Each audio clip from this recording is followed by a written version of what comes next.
Chapter 39. In the morning, the self-study session had yet to begin, but there were already plenty of students who had arrived. It was no secret in school that Yuan Ingjun was interested in Yun Jian. Once they heard that Yuan Ingjun had broken up with Lin Mingyu, however, some of the gossipy students in class began bragging. At the same time, the most interesting thing was that Yuan Ingjun wanted Yun Jian to be his girlfriend right after breaking up with Lin Mingyu. Everyone was just curious to see Yun Jian's reaction. Yuan Ingjun was Xinjiang Town Junior High School's school hunk. He was handsome and came from a decent family background. At the very least, there were plenty of girls lining up to be Yuan Ingjun's girlfriend in Xinjiang Town.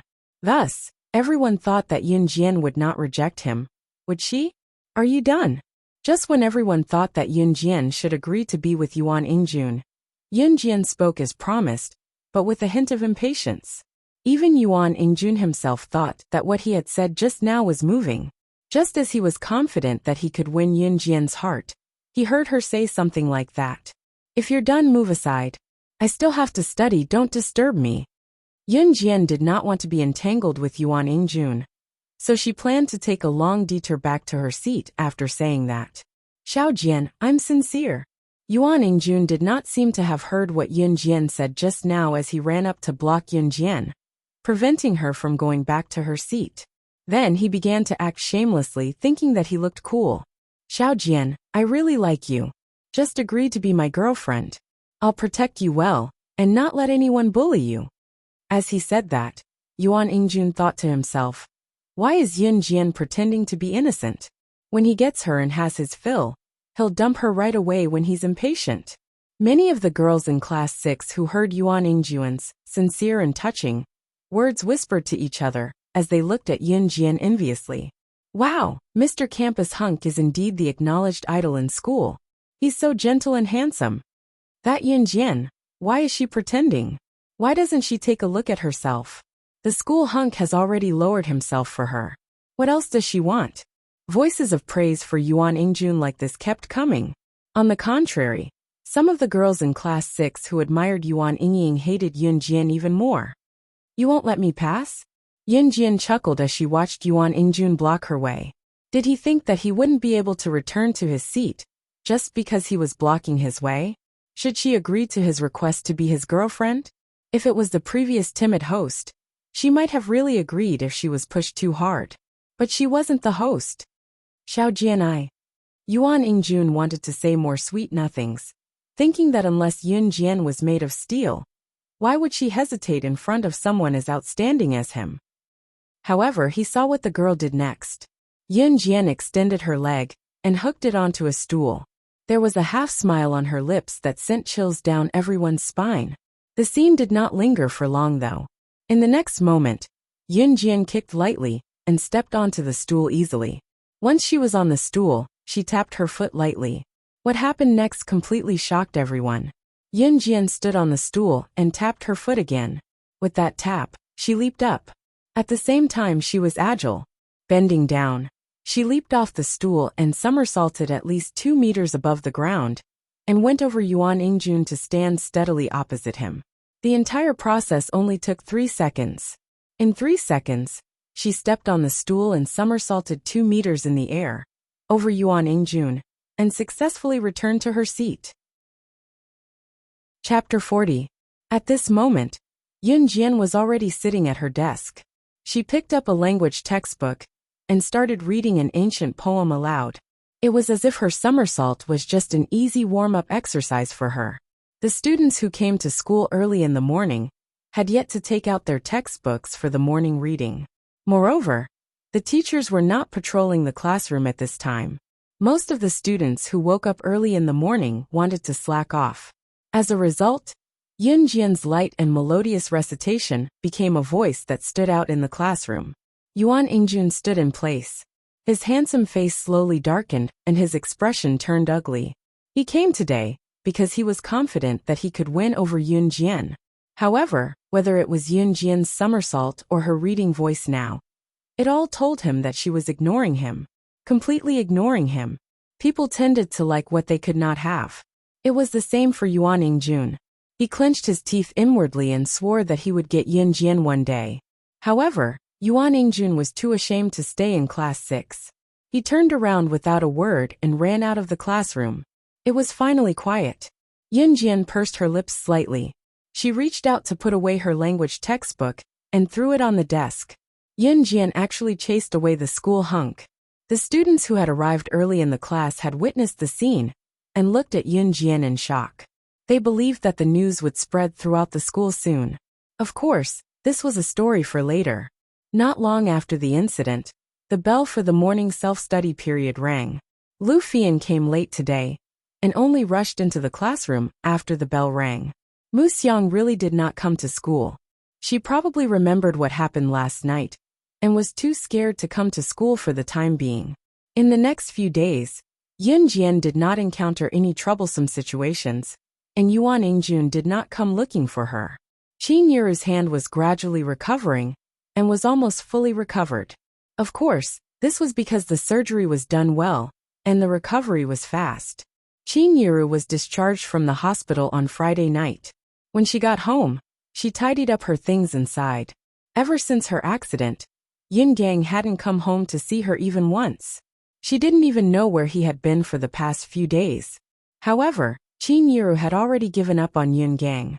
Xiao Jian, it's Saturday tomorrow. Make a trip to Longmen City on my behalf and send a blanket to your brother. It's almost October. The weather is fluctuating between hot and cold these days. It turns cold when it rains. Your brother didn't bring a thick blanket with him in school. At dinner time, Qin Yuru picked up a piece of meat for Yun Jian, while chewing a mouthful of vegetables, and said to Yun Jian.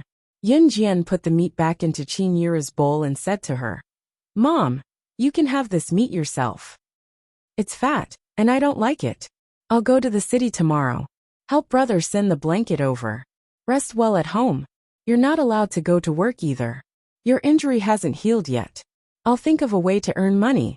If she did not say that, Qin Yuru could not bear to eat the meat herself. After all, the market price of pork was very high now. Qin Yuru was indeed planning to go back to work in the factory tomorrow, after she was discharged today. After all, the household expenses were high. Where would the money come from if she was idle? Yin Jian had yet to pass the 10,000 yuan to Qin Yuru. She did not tell her either, because she was afraid of scaring her. As for Yin Jian saying that she could earn money, Qin Yuru only took it as a joke. Nevertheless, Qin Yuru felt warmth from her daughter's words. Chapter 41. It was Saturday the next day. Yin Jian woke up early as usual and went home to wash up after running one round in Xinjiang town. It was around 8 in the morning when she took the blanket that Qin Yuru had packed into a woven bag last night and boarded the bus to Longmen City. The bus took an hour and a half to reach Longmen City. Yun Jian got off the bus and took the number 31 bus that went straight to DE Senior High School. DE Senior High School was the best high school in Longmen City with the best teachers. The school covered an area of 152 mu, which was huge. At the same time, DE Senior High School's cutoff score was rather high. There were only a handful of students in Xinjiang town who could reach the cutoff score. Yin Yi was one of them. On weekends, DE Senior High School's entrance was accessible as some students would go home on weekends. There were plenty of students who stayed in the dormitory as well. Yun Jian went straight to Yun Yi's classroom. Students who could enroll in DE Senior High School were generally among the best in Longmen City. These students had one thing in common: they were very conscientious in their studies. Therefore, even if there were no classes on weekends and no teachers were watching over them, these students who stayed in school would study by themselves in the classroom. When Yin Jian came to Yun Yi's classroom, she saw her elder brother doing his homework seriously in the classroom. There were plenty of other students studying by themselves as well. "Hey, look, there's a girl at the door. She's so pretty. Is she looking for someone in our class?" There were a few boys who were playing cards out of boredom in the classroom. One of them, who was sitting opposite the door, called out when he saw Yin Jian. His shout made everyone in the classroom look up at Yin Jian. When Yunyi looked up and saw her younger sister, she stood up in delight and walked out. "Xiao Jian, why are you here?" Yunyi was obviously excited as she asked Yun Jian in surprise. Go, Mom asked me to bring you a blanket. The cold air is coming soon. She's worried that you'll catch a cold, Yunjian said as she placed the heavy woven bag in front of her. Yuni nodded and took the heavy woven bag from Yunjian as she asked, "How's Mom's injury?" "Mom's been discharged from the hospital. She's recovering well," Yunjian answered Yun-Yi with a sweet smile. Yun-Yi's frown eased a little at her answer. "Hey little beauty, where did you come from?" TSK. You're not Yun-Yi's little girlfriend, are you?" Another boy who walked out of the classroom suddenly. He placed his hand on Yunjian's shoulder habitually, and could not help teasing Yun. The boy's features were distinct, and his looks were comparable to Yun-Yi's. "Don't spout nonsense. This is my younger sister." Yun-Yi slapped the boy's hand off her shoulder, and explained to him, before turning to introduce the boy to Yunjian. "He's Su Haokol, my bro. He's never serious. Xiao Jian, don't stoop to his level." Yunjian nodded, and pressed her lips into a smile. This person was her brother's friend in school? Hehehe. Su Haokol chuckled and greeted Yunjian seriously. "Xiao Jian, it's rare for you to come to the city. I'll take you around the city first. Let's go home after lunch," Yuni told Yunjian after they chatted for a while. Chapter 42. I'm coming too, Su Haokol added quickly when he heard that Yun-Yi was bringing Yunjian to shop downtown, afraid that Yun-Yi and the rest would leave him behind. Thus, the trio left the school and took bus number 1 to the largest city center in Longmen City. After they got off the bus, Yun-Yi did not know that Yunjian had been here last week. He looked at his younger sister and said softly, "Xiao Jian, I didn't make it in time to bring you here when something happened to Mom last time. Buy whatever you want today." Yun-Yi's pocket money was saved from meals. He could not bear to spend it on himself, but for her, he was generous. If she really bought a lot of toys that girls liked, Yun-Yi might have to eat a lot of steamed buns and plain water for the next few days. Yunjian's heart warmed as she shook her head at Yun-Yi. "Go, we're just shopping. I don't need to buy anything." She had money, but it was inappropriate to take it out. Nevertheless, she had to improve her family's condition legitimately. This process would not take long. She wanted Yun-Yi and Qin Yuru to live a good life. "Aya, what are you two waiting for?" "Yun-Yi, Mimi, buy whatever you want. It's my treat today." Su Haokol was naturally aware of Yun-Yi and Yunjian's family background. He spoke generously, and put an arm around Yun-Yi's shoulder to lead the way. Su Haokol came from a well-to-do family, and was usually carefree, but he never looked down on the poor. After strolling around the city center, Su Haokol pulled Yun-Yi and Yunjian to a posh hotel. "We agreed that it's my treat today. Otherwise, you guys are looking down on me," Su Haokol said as he brought Yun-Yi and Yunjian to the posh hotel. Su Haokol was truly a good friend. He often had to take turns treating with Yun-Yi. When it was Yun-Yi's turn, they would buy snacks from small stalls. When it was Su Haokol's turn to treat himself, he insisted on dragging Yun-Yi to a posh hotel. Such friends were hard to come by. The posh restaurant had a poetic name, Qingyin Hotel. Qingyin Hotel was a 4-star hotel. There were only a handful of such hotels in Longmen City. A meal here could cost half a month of a regular employee's salary. It was apparent that Su Haokol came from a wealthy family.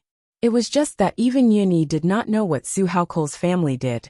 Entering the hotel, Su Haokol ordered a small private room, and the waiter led Yunjian and her friends to the second floor. The small private room was at the east corner of the second floor.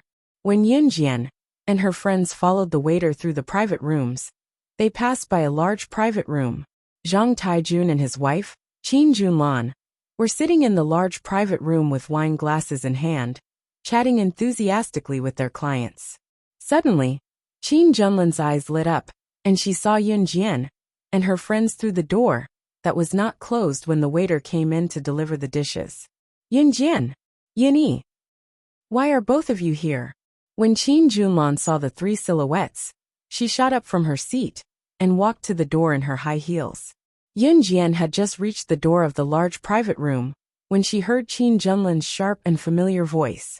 Her eyes narrowed as she stopped in her tracks and turned to look.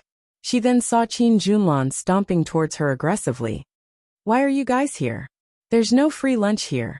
Can you guys afford it?" Are you guys here to dine and dash? Qin Junlan made a conclusion on her own, and spoke loudly to Yun Jian and Yunyi in front of everyone. Her voice was loud as if she was afraid that no one could hear her. Chapter 43. Yun Jian had always known that her mother's biological sister, Qin Junlan's husband, Zhang Taijun, who was also her uncle in name, ran a small business. That was the truth. Qin Junlan was indeed here with her husband to discuss business with a client. They would not have chosen this 4-star hotel if it were not for the fact that the client today was rather important. After all, even with their family's financial situation, they could not afford to have a meal here. Clearly, Qin Junlan subconsciously thought that her sister's family had always been poor. They were so poor that they could not even pay for their children's school fees, and could not even return the money they borrowed from her. However, how could she not be surprised to see Yun Jian and Yun Yi having a meal in such a high-class hotel today? How could they have extra money to spend at such a high-class place? To hell with it. Hence, Qin Junlan stopped Yun Jian and the rest in an aggressive tone. Why can't we be here? Are you saying that we can't stay at a place where you can? Yun Jian scoffed. She really did not like this auntie in name. Look at you, child. How dare you talk back to your own auntie? How disrespectful. I really don't know how Yira taught you. With your family's situation, how could they let the two of you come here to eat and drink? Qin Junlan said angrily. There was only one reason for Qin Junlan's words. She was telling Yun Jian in a roundabout way that her family still owed her money. How dare they come here to eat and drink when they had not returned the money? However, considering that there were outsiders here, and Qin Junlan was someone who cared about her reputation, she gritted her teeth and looked at Yun Jian and Yun Yi. In the next second, she pretended to be a good auntie and said earnestly, "It's not that I'm criticizing you, but it's not easy for your mothers to earn money. The money that they worked so hard to earn is not for you to squander like this." She hadn't even paid back the money she owed her family. "I'm Yun Yi's friend. Today's meal is on me. Yun Yi doesn't spend a single cent. Yun Yi's aunt. Don't talk nonsense." Su Haokol immediately stood up for Yun Yi. Anyone who wasn't an idiot could tell how much Qin Junlan hated Yun Yi and Yun Jian. Su Haokol was already unhappy with Qin Junlan's tone. Now he even helped Yun Yi and Yun Jian to fight back. "You!" Qin Junlan shifted her gaze from Yun Jian and Yun Yi to Su Haokol. Su Haokol was dressed well and did not look like a poor kid from the slums. Moreover, Su Haokol had just said that he was treating Yun Jian and Yun Yi to this meal. One had to know that it was not cheap to have a meal in this place. Su Haokol was about the same age as Yun Yi. He must be a rich family's young master to be able to treat them here so casually. Qin Junlan, who was about to throw a tantrum, softened immediately. Considering that the young master from a rich family was Yun Yi's friend, her attitude changed immediately. "Aya, Xiao Jian, Xiao Yi. I was just giving you a few words just now. After all, it's not easy for your mothers to earn money. You have to understand her." Qin Junlan's attitude toward Yun Jian and Yun Yi changed from being tough to being submissive. If Yun Yi were to become friends with some rich young master, he would have a bright future ahead of him. Perhaps, as an aunt, she could even benefit from it. Chapter 44. We don't need outsiders to poke their noses into our family matters. I will protect my mother, Yun Jian said, looking at Qin Junlan. The outsider, who was pointing fingers and gossiping, was, of course, Qin Junlan. Qin Junlan heard Yun Jian scolding her for being a busybody. She wanted to throw a tantrum, but she held it in because of her previous concerns. However, she felt indignant. Qin Junlan wanted to say something more. At this moment, Yun Jian suddenly felt the change in the atmosphere.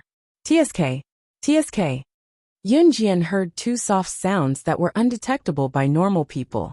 As a secret agent in her previous life, Yun Jian was the only survivor who survived by stepping on countless bodies. She killed all the children who were captured to be trained by the organization and survived. At that time, she was in the organization. If she was not careful, she would be killed by her companions. If she wanted to live, she had to kill her companions and friends. She had no other choice. Therefore, Yun Jian, who survived in that environment, was very sensitive to such soft sounds that normal people would not be able to detect. Silenced bullets. There were snipers lying in ambush. Yun Jian, Yun Yi, and Su Haokol were standing at the door of the private room, right in the middle of the corridor. The sound of the silenced bullets came from the open window in the private room.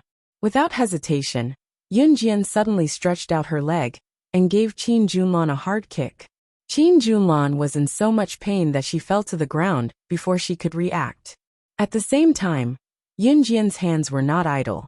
She pulled Yun Yi to the ground with one hand and pushed Su Haokol to the ground with the other, while she dodged to the side.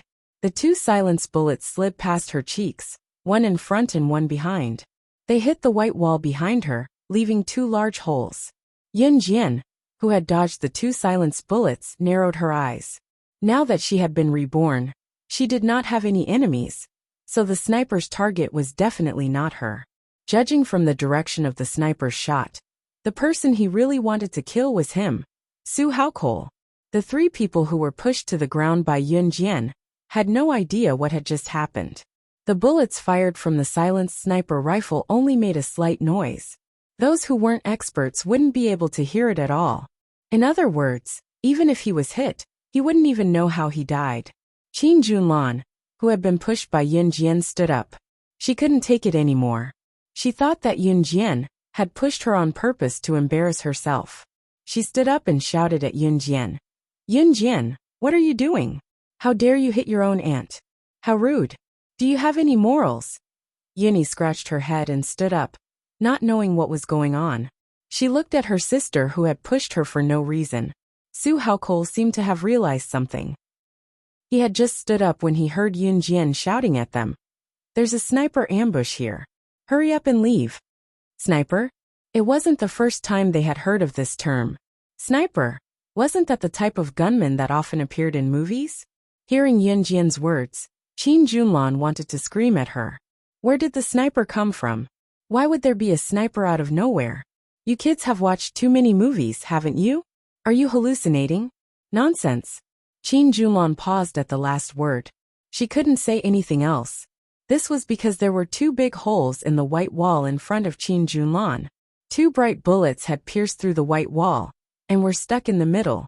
If Yun Jian hadn't tripped Qin Junlan just now, the first bullet would have pierced through Qin Junlan's head. Ah! Qin Junlan suddenly realized this and screamed in fright. Her whole body started to tremble violently. Oh God, if that bullet had pierced through her head, would she still be alive? Yun Yi and Su Haokol also noticed the two bullets that had pierced through the white wall. Both of them looked at Yun Jian in disbelief. There really were snipers around. If Yun Jian hadn't reacted quickly and pushed them down, the consequences would have been unimaginable. But as her brother, Yuni knew very well what kind of person Yun Jian was. His sister actually. At this moment, they heard Yun Jian's anxious voice again. Hurry up and leave. Find a place to hide. Hurry. Chapter 45. At this moment, Qin Junlan, Zhang Taijun, and their big clients all stood up and ran faster than anyone else. They were even mumbling, "Murder, murder. A sniper is going to kill." All the waiters, guests, and chefs of Tranquil Harmony Hotel ran for their lives when they heard the news. Rumors were the scariest, but also the most effective. How could work be more important than one's life? Yun Jian and the other two were already standing behind a wall, out of the sniper's range. Both of you leave quickly. I'm the one they want to kill. I can't be a burden to you guys, Su Haokol said solemnly to Yun Yi and Yun Jian with clenched fists. He did not bother to hide it then, flicking the corner of his shirt to pull out a pistol from his belt. Zhiyu. Yuni stared at Su Haokol in shock, unable to believe that his best buddy would carry a pistol with him. Su Haokol chuckled dryly and looked at Yun Yi with determination to die, saying, I'm sorry I lied to you before. I'm actually the son of Dragon Head Gang's boss. This identity meant that his future would be extraordinary. Dragon Head Gang was the top mafia group in Longmen City's underground black market, controlling the underground trade of Longmen City. It was not surprising that Su Haokol could pull out a gun as the son of Dragon Head Gang's boss. Yuni was stunned. He did not expect his best buddy to have such a background. It was no wonder that Su Haokol had never mentioned his family background to him. Leave quickly. This has nothing to do with you guys. There's no need to drag you guys into this. Su Haokol roared at Yun-yi, prepared to die. Can you walk out of here alive alone? The sniper over there has his eyes on you. Yun Jian narrowed her eyes and remained still, finally speaking up after a long period of silence. Su Haokol was the sniper's target. As long as he was exposed to the sniper's shooting range, he would die. Even if Su Haokol had some skills, he was not a match for the sniper. It was only then that Su Haokol and Yun-yi turned their gazes to Yun Jian. How could she still say something like this at this moment? Even so, I can't be a burden to you guys. Su Haokol looked at Yun Jian and said. Yun-yi was his bro. He could not let him and his sister get involved in dangerous matters because of him. Yun Jian studied Su Haokol again. She said calmly, her eyelashes fluttering. Very well. Give me the gun. Based on what Su Haokol said just now, Yun Jian would save him. This. Su Haokol's eyes bulged and he was stunned. Give her the gun. She knows how to use it. That was impossible. This is a gun. Yun-yi looked at Yun Jian in surprise. Yun Jian stepped forward and snatched the gun from Su Haokol's hands. She held it in her hands and played with it. It's a Beretta handgun made in Italy. It has an effective shooting range of 50 meters. That's enough, Yun Jian said to herself as she played with the gun. However, when these words entered Su Hao's ears, it was like a huge wave had been swept up, causing him to be extremely shocked. She actually recognized the type of gun that this was? Judging from how she handled it, it didn't seem like it was her first time seeing a gun. She looked more like a veteran who had been playing with guns for years. How old was she? She was Yun-yi's sister. How could she have come into contact with a gun? Just as Su Haokol and Yun-yi were shocked, Yun Jian suddenly told them to stay here and don't come out. Then, she rolled out of the door where the sniper could shoot her. Was she crazy? If she went out, she would be shot to death by the sniper. Or rather, an even crazier idea appeared in Su Haokol and Yun-yi's minds. Could it be that Yun Jian wanted to use this gun to kill the sniper? Chapter 46. In the distance, from the window of the private room, a sniper in black tights held a sniper rifle as his dark eyes peered at Yun Jian's petite figure. Here's a suicide mission. The sniper's pupils contracted before he chuckled and set up his sniper rifle, aiming at where Yun Jian was. TSS. 3 consecutive shots were fired at Yun Jian's location from a high vantage point. The speed of the bullets was indiscernible to the naked eye, but it was not a problem for Yun Jian. Xiao Jian. Yun-yi wanted to dash out to protect her younger sister without a second thought, but it was Su Haokol who pulled Yun-yi back in the end. Su Haokol wanted to step out as well. After all, he was the cause of all this.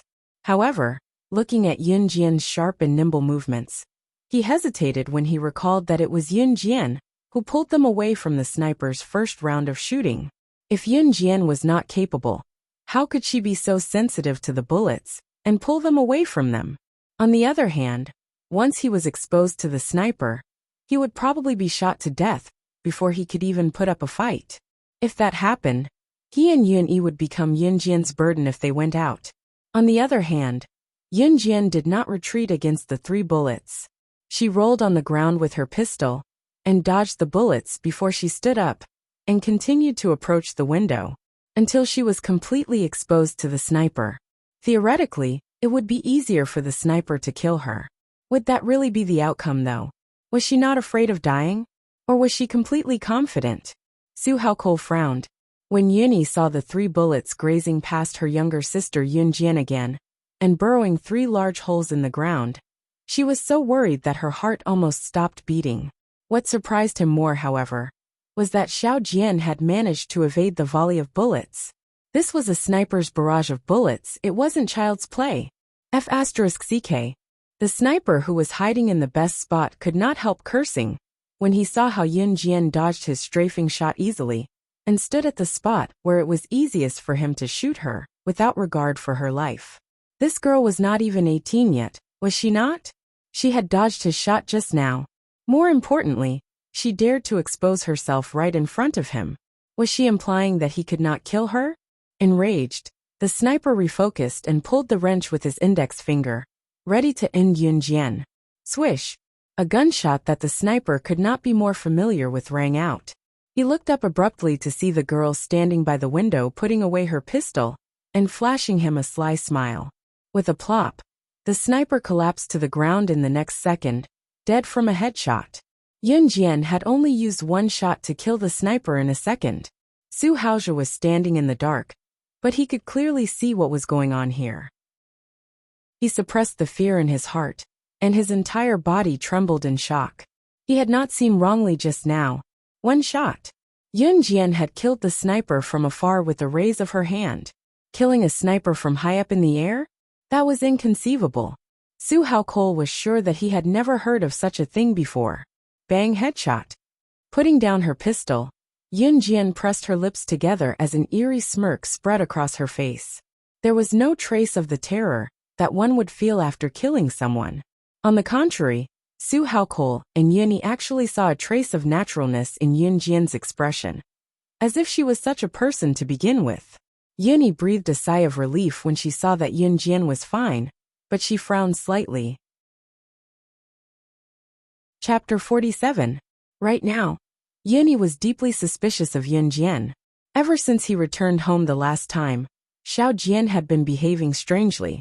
In addition to the phone call he made in the restaurant in Xinjiang town, as well as the strange martial arts skills he displayed later on. If it were not for the fact that his younger sister still looked the same, he would have suspected that she was a different person. In spite of it, Yuni held it in and did not ask.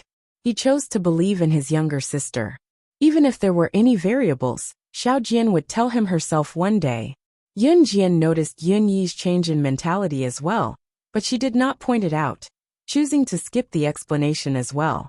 She was truly speechless, unable to explain it to Yun Yi. If she did not do anything just now, was she supposed to wait for her death? That was not her style.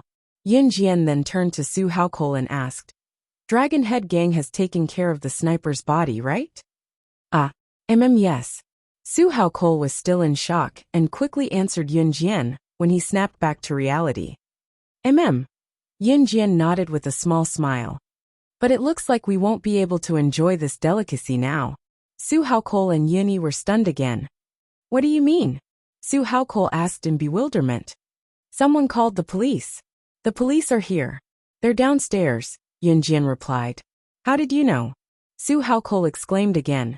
They did not hear anything from downstairs. Yun Jian was here too. How would she know what was going on downstairs? I'll listen. Yun Jian's lips curled into a beautiful smile before she continued. Follow me. We'll leave from the back door here. Then she led the way forward, until they left the 4-star hotel's back door. Su Haokol and Yuni were still in a daze. Why is Yun Jian so familiar with the back door here? Su Haokol was a regular here. Even he did not know where the back door of this hotel was. How did Yun Jian know the route so clearly? If Yun Jian knew what these two people were thinking, she would definitely laugh. The reason why her detection, anti-tracking, and concealment abilities were so powerful was because of her strong perception. For example, if she encountered an unexpected situation, how should she hide, escape, and counterattack? These were all necessary lessons for an agent. Therefore, from the moment she stepped into this hotel, she had already seen through everything around her. The three of them did not expect to encounter the situation just now. But in the end, Su Haokol still insisted on treating them. After lunch, Yun Jian took the bus home in the afternoon. She had nothing to do in Longmen City anyway. Of course, there were some things that could not be rushed. For example, she had mentioned before that she wanted to start a business. When Yun Jian returned home at around 3:30 p.m., she saw Li Xiangyi standing at the door in a daze. Startled, Yun Jian went up to him. Wow, Yun Jian, you're finally home. I finally found your house, but I heard from your neighbor that your family isn't home. I've been waiting for you here for almost half an hour. Li Xiangyi could not help grumbling when he saw Yun Jian. No one was home. Qin Yir was not home? Yun Jian was taken aback. Did she go to work at the textile factory with her injury? Why are you looking for me? Yun Jian looked at Li Xiangyi and asked curiously. Chapter 48. A welcome party? Yun Jian was stunned. Was it to welcome her into their basketball team? Yun Jian was stunned, because it was the first time someone would hold such a welcome party to welcome her into a team. Hey, what's wrong? Li Xiangyi waved his hand to greet Yun Jian when he saw her lack of response. Go ahead. Yun Jian indicated that she was still listening. That's settled then. At 6 o'clock tonight, you can meet everyone at the bar in our town. Li Xiangyi chuckled and left after saying his goodbyes. Yun Jian nodded and moved her lips. After Li Xiangyi left, Yun Jian went home, but when she opened the door, Yun Jian frowned. The living room should have been neat and tidy, but when she opened the door, it looked like a burglar had ransacked the place. The trash in the trash can on the floor was all over the place, while the drawers and cabinets were all opened and rummaged through. From the living room to the kitchen, and then to the bedroom, the mess was unbearable. What had happened at home when she was in Longmen City? Phew! Hurried footsteps came from the door as a girl panting heavily stepped through the door and stood in front of Yun Jian. Yun Jian saw the girl's face at the same time. She was pretty and looked like a well-behaved girl. She was about 13 or 14 years old and was very petite. In her memory, the girl was her uncle's daughter, Yun Xiaoya. She rarely interacted with the original owner of her body. So why was she here today? Yun Xiaoya huffed and puffed. Ignoring the fact that she was out of breath from running, she cried out to Yun Jian. Cousin, bad news. Second uncle has a bad woman outside and she's here today. She's at the hall now and she's fighting with auntie. Yun Xiaoya was Yun Jian's uncle's daughter, and the uncle she mentioned was Yun Jian's current father, Yun Gang. The auntie she mentioned was naturally Qin Yiru. Yun Jian's eyelid twitched. Had Qin Yiru not gone to work in the textile factory? This was not the point. The point was that Yun Gang had a mistress. As the father of 2 children, Yun Gang had run away after failing to repay the loan he borrowed from the loan sharks some time ago, and dumped all his debts to his family. He even had a mistress outside. More importantly, he had disappeared for a few days, and the mistress had come to his house to beat up his mother? Yun Jian was enraged. She told Yun Xiaoya, "Let's go," and walked out of the house, running to the hall, without even closing the door. At the entrance to the people's hall, the townspeople crowded round the door of the great hall to watch the spectacle. In the middle of the doorway, a woman dressed rather fashionably grabbed Qin Yiru's hair with a pair of hands painted with thick nail polish, scolding and beating her. The surrounding people tried to pull this woman away, but this woman's strength was very strong, and they couldn't pull her away. Qin Yiru's scalp was almost torn off by the woman. Her hand was still recovering, and Qin Yiru was weak, so she was no match for the woman. She could only let her hair be pulled and pulled. Old woman! Old woman! Bah, you look like this. You must be blind. How dare you fight with me? The mistress pulled Qin Yiru's hair and spat out saliva. She looked very self-righteous. The onlookers shook their heads and sighed. This was what it meant to be a mistress. How could she be so self-righteous? When Yun Jian arrived, this was what she saw. The mistress was pulling Qin Yiru's hair and pulling Qin Yiru back and forth. A few people tried to stop the mistress, but they were pushed away. Yun Jian's rage surged to her head when she saw what happened. It was the first time she was so pissed. The scene was chaotic and out of control. Yun Jian's figure flashed, and she arrived in front of the mistress. Everyone was shocked. Who was this girl who suddenly appeared? Before they could react, Yun Jian took a few steps forward. She arrived in front of the menacing mistress and flung her hand. Slap! A slap landed on the mistress's face. This slap was very strong. The mistress was forced to let go of Qin Yiru's hair. Her face was almost deformed by Yun Jian's slap. The mistress fell to the ground. Everyone was shocked. The mistress was very strong. She could still hold Qin Yiru's hair, even when so many people tried to pull her away. In the end, this young girl who had appeared out of nowhere had sent him flying. Her face was almost deformed. Chapter 49. Ah! The mistress who was flung away shrieked and fell to the ground, unable to recover for a long time. Yun Jian went up to help Qin Yiru up from the ground, only to see huge teardrops falling from Qin Yiru's wrinkled face. Qin Yiru was motionless as Yun Jian helped her up, looking lost. Mom! Yun Jian called out softly, her heart aching. She did not know how to comfort someone. So she hugged her mother, who was in despair, and placed her hand on Qin Yiru's back to pat her a few times to comfort her. Yun Jian knew that to Qin Yiru, everything Yun Gang had done before was tolerable. The only thing she could not tolerate was Yun Gang having an affair with a woman. Otherwise, Qin Yiru would have divorced Yun Gang a long time ago and lived alone. The most important reason why Qin Yiru had persisted in not getting a divorce all these years was for the sake of her children. She did not want her children to be fatherless. No matter how much of a jerk Yun Gang was, he had never had an affair. This was also the reason why Qin Yiru had held herself back from getting a divorce and living with Yun Gang. The couple had lost all feelings for each other a long time ago. Their children were their only tie. Xiao Jian, mommy's suffering. Qin Yiru stammered as she trembled. Mom, it's my turn to protect you from now on. Yun Jian patted Qin Yiru's back and said firmly. The people who were watching the show whispered to each other, as more and more people gathered in front of the hall to watch the show. Xiao Jian, Sis Yiru. A middle-aged man who looked to be in his 40s appeared in front of Yun Jian and called out cautiously. The man was Yun Jian's father, Yun Zheng, who was also Yun Jian's uncle. The Yun family had 2 sons. The eldest son was Yun Zheng. He was a simple and honest man, a true farmer. The second son, Yun Gang, was Yun Jian's father. Yun Gang was not a stable person. Not only did he gamble, but he also drank too much. Even Yun Zheng himself felt that it was hard for Qin Yiru to marry his younger brother Yun Gang. Uncle. Yun Jian could feel that Qin Yiru was no longer as agitated as before, but she still gently comforted Qin Yiru. She looked at the middle-aged man in front of her, who was dressed like a villager, and called out softly. In her memory, although this uncle of hers wasn't completely devoted to her family, he wasn't bad either. At least when he saw Qin Yiru being beaten up by the mistress, Yun Zheng went to help Qin Yiru. However, the mistress was too strong, and he couldn't pull her away.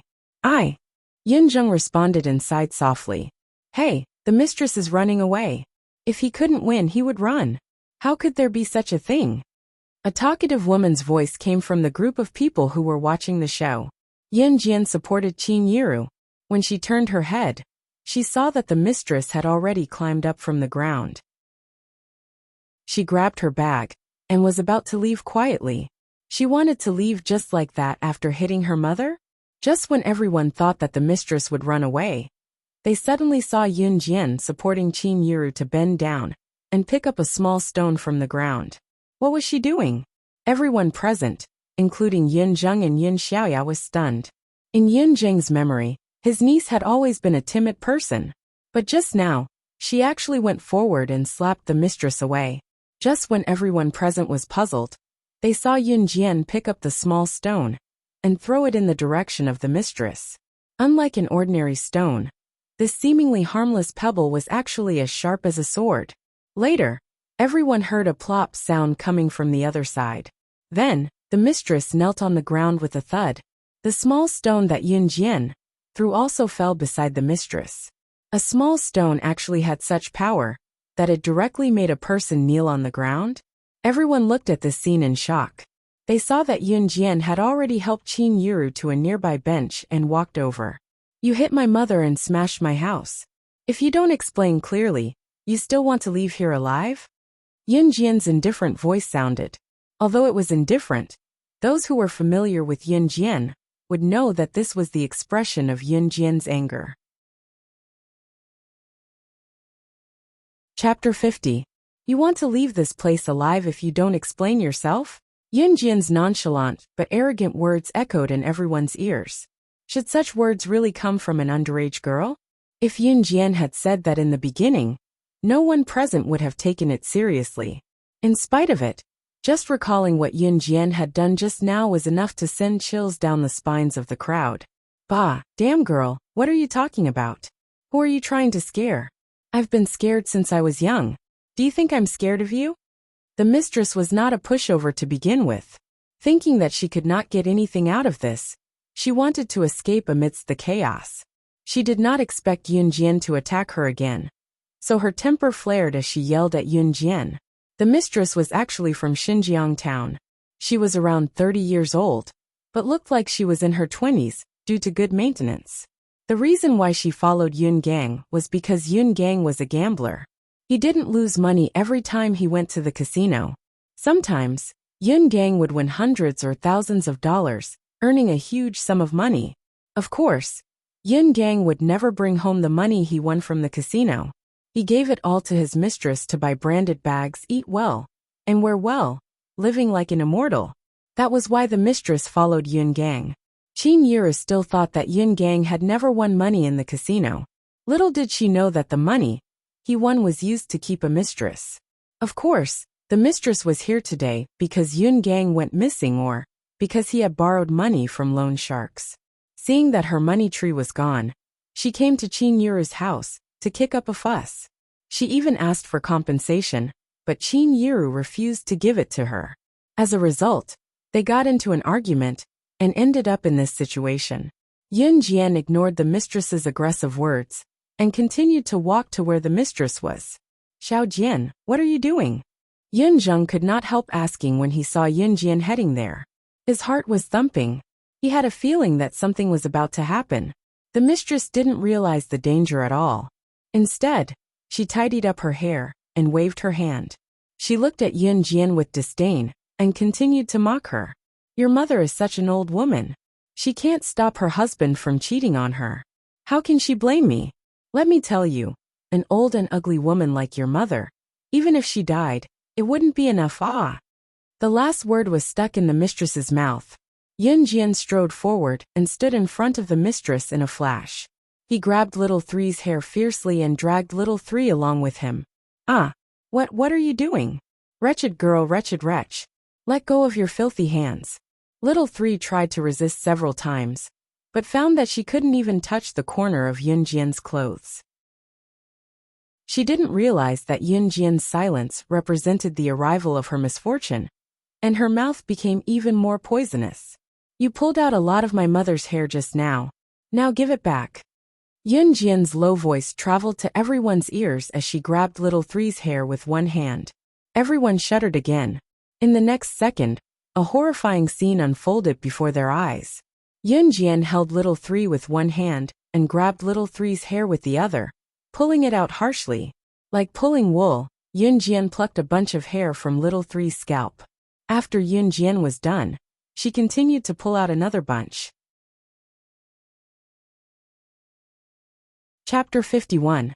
The mistress who was lying on the floor was bald, and her black hair was scattered all over the floor. Her scalp was bleeding profusely. In spite of it, no one stepped forward. Since ancient times, mistresses had always been an abominable existence. Moreover, this mistress knew that she was a mistress, but she still had the nerve to be so aggressive. Other than Qin Yiru, who was still drowning in grief and did not notice Yun Jian's actions, everyone else looked at Yun Jian with goosebumps. Some of them even turned away, not daring to look at the gory scene. From now on, this is the outcome of whoever dares to bully my mom. Yun Jian was terrifyingly silent as she spoke calmly and pointed at the unconscious mistress on the floor. Also, if any one of you dares to spread rumors about what happened today, I guarantee that she'll never be able to open her mouth again.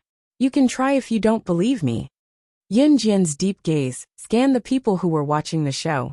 Yun Gang had a mistress, and the mistress came to ask for money boldly and beat up the original wife.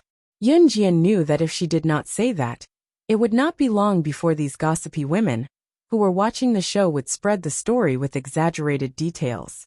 She would not tolerate such a thing happening.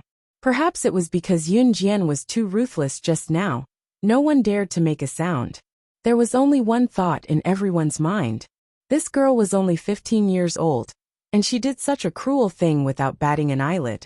Not long after, the group of people who were watching the show dispersed without a word. Yun Zheng hesitated for a while before he went to Yun Jian. Looking at his niece who had become a stranger to him, he pursed his lips and said, Xiao Jianyu. The words that were on the tip of his tongue were hesitant. He could not possibly persuade Yun Jian to abandon her father. Could he? He was her biological younger brother after all. Uncle, thank you for asking Xiaoya to inform me just now. I'll bring my mom home first. Yun Jian eased the awkward atmosphere and walked over to help Qin Yiru, who was sitting on the bench up. Then they slowly walked home. Yun Gang was the guide of everything, but now he ran away alone and threw all the chores to Qin Yiru. Yun Jian thought that she could not let her mother live with such a man. He couldn't cut it, and it was a mess. This matter should have been settled long ago. After returning home, Yun Jian helped Qin Yiru sit on the bench and poured a cup of hot water for her. Qin Yiru didn't say anything along the way, which made Yun Jian's heart ache for a while. A few days ago, something happened to Qin Yiru. As Yun Gang's husband, no one knew where he went. Now a mistress came to find him. He even owed a huge debt, yet he ran away without a trace. Although Yun Jian had paid off the debt, a person like him was not worthy of being her father. At night, Yun Jian made dinner for Qin Yiru and left at 5:50 p.m. sharp. She still remembered Li Xiangyi's invitation. In spite of it, she was worried about Qin Yiru's current state. "Mom, I'm going out for a while. Remember to eat dinner. Your body is yours, don't make life difficult for yourself." Yun Jian went to Qin Yiru and tucked a few strands of Qin Yiru's white hair behind her ear, telling her seriously, "Go, Xiaojian. I'm fine, I'm really fine." Qin Yiru opened her pale lips and forced the words out. To prevent Yun Jian from worrying, she even forced a smile that was uglier than crying. Chapter 52. Xinjiang Town was considered a large town in the countryside of Longmen City. There were many towns in the countryside of Longmen City, but Xinjiang Town was one of the top ones among them. Among these towns, Xinjiang Town's new rock bar was the first of its kind in history. At the entrance of the rock bar, when Yun Jian came out of her house, it was already 5:50 p.m. and her house was not far from the rock bar. So when he arrived, it was exactly 6 o'clock, not a minute later. "Hey, Yun Jian, over here." Seeing Li Xiangyi waving at her from afar, Yun Jian walked over. "You're on time." Wu Kuei looked at his watch and teased Yun Jian. "I'm not late, 6 o'clock. Yun Jian pressed her lips together lightly. All right. Li Xiangyi chuckled and pulled a tall and handsome boy over to introduce him to Yun Jian. "Yun Jian, this is our basketball team's captain, Wen Rui. Let's get to know each other." Wen Rui was the captain of the basketball team and had not appeared before. Wen Rui was a sunny boy just by looking at him. He was in the prime of his youth and looked radiant. "Hello," Wen Rui greeted first. Hello. I'm Yun Jian." Yun Jian did not beat around the bush. "Heh, everyone's here now. Why are we still standing at the entrance? Let's go in." Li Xiangyi pushed and shoved his way into the rock bar with a group of boys from the basketball team. "Let's go in too," Wen Rui said with an elegant smile. It was hard to imagine that such a sunny boy with a scholarly air would be the captain of the school's basketball team. However, the strange things Yun Jian had seen paled in comparison to this. The group entered the bar. Like its name, the rock bar had a rock theme, and the interior was decorated in European and American colors. There were not many people at the bar at this time, but there would still be some. After all, there were so many towns nearby, and Xinjiang Town was the only town with a bar. The people from other towns had to come here to relax. In order to welcome Yun Jian to the basketball team, Li Xiangyi had already made arrangements and booked a private room. After the group entered the bar, the waiter led them to the private room. Just as they passed by the bar counter, a group of delinquents suddenly appeared and blocked the path of Yun Jian and the others. One of the boys standing at the front, dressed like a rich playboy, looked at Wen Rui lazily and said with bad intentions, "Yo, Wen Rui, I heard that there's a new member in your basketball team, and it's a woman." When Wen Rui saw this guy, his footsteps clearly paused. When enemies meet, their eyes blaze with hatred. Wen Rui also looked at the boy with hatred. He gritted his teeth and said, "Zhang Jun, don't mess things up. I don't want to argue with you guys today." The boy named Zhang Jun was from Dongjiang Town, a neighboring town to Xinjiang Town. At the same time, Zhang Jun was also in the third year of junior high school in Dongjiang Town. Coincidentally, this Zhang Jun was the captain of Dongjiang Town's basketball team. A few days later, Xinjiang Town would be having a friendly basketball match with another school. They would be playing against Dongjiang Town's basketball team. Of course, there were not that many coincidences in the world. This Zhang Jun probably knew that they were holding a welcome party for Yun Jian, and purposely came here to join in the fun. Ioyo, what are you talking about? When Rui, look at us. We just want to see the new member of your basketball team. Do you have to be so petty? Zhang Jun looked like a ruffian as he stuck his neck out and sized up Yun Jian. Chapter 53. The reason why Zhang Jun brought his men to surround Wen Rui, and the rest was to see how good the girl, who had just joined their basketball team, was. He thought that the girl would either be big or strong enough to be invited to join the team. He did not expect her to be such a skinny little girl. Hence, Zhang Jun looked at Yun Jian and could not help but mock her. How could such a thin and weak little girl play basketball? Zhang Jun, don't stir up trouble. Otherwise, don't blame us for being rude to you. Wu Kuei clenched his fist. If Li Xiangyi had not held him back, he would have really fought with Zhang Jun. Humph. Zhang Jun snorted when he did that. Fine, I won't talk much with you guys today. Let's rely on our own abilities on the basketball court. Zhang Jun snorted in a weird tone. He raised his head arrogantly and looked at Yun Jian and the rest from the corner of his eyes. You said it yourself. Zhang, don't go back on your words. Wu Kuei clenched his fist when he heard that. Actually, when Rui, Wu Kuei, Li Xiangyi, and the rest could tell that Zhang Jun was looking down on Yun Jian. However, no one tried to clear Yun Jian's name. That was because Yun Jian was their basketball team's trump card. Of course, they had to wait until the crucial moment to reveal their trump card. Let Zhang Jun be cocky. He won't be able to be cocky for long. Brothers, let's go. Zhang Jun thought that with Yun Jian's burden, his team's chances of winning would be 90%. Hence, he said that to his men. The group turned around and walked out of the rock and roll bar proudly. Don't care about them. Rascal, let them be cocky for a few more days. Wu Kuei spat in the direction where Zhang Jun and the rest left and shouted. Yun Jian had not made a sound since just now, watching quietly with a smirk on her lips. The appearance of Zhang Jun and the rest did not seem to cause any dissatisfaction among the basketball team members. On the contrary, they were even more fired up.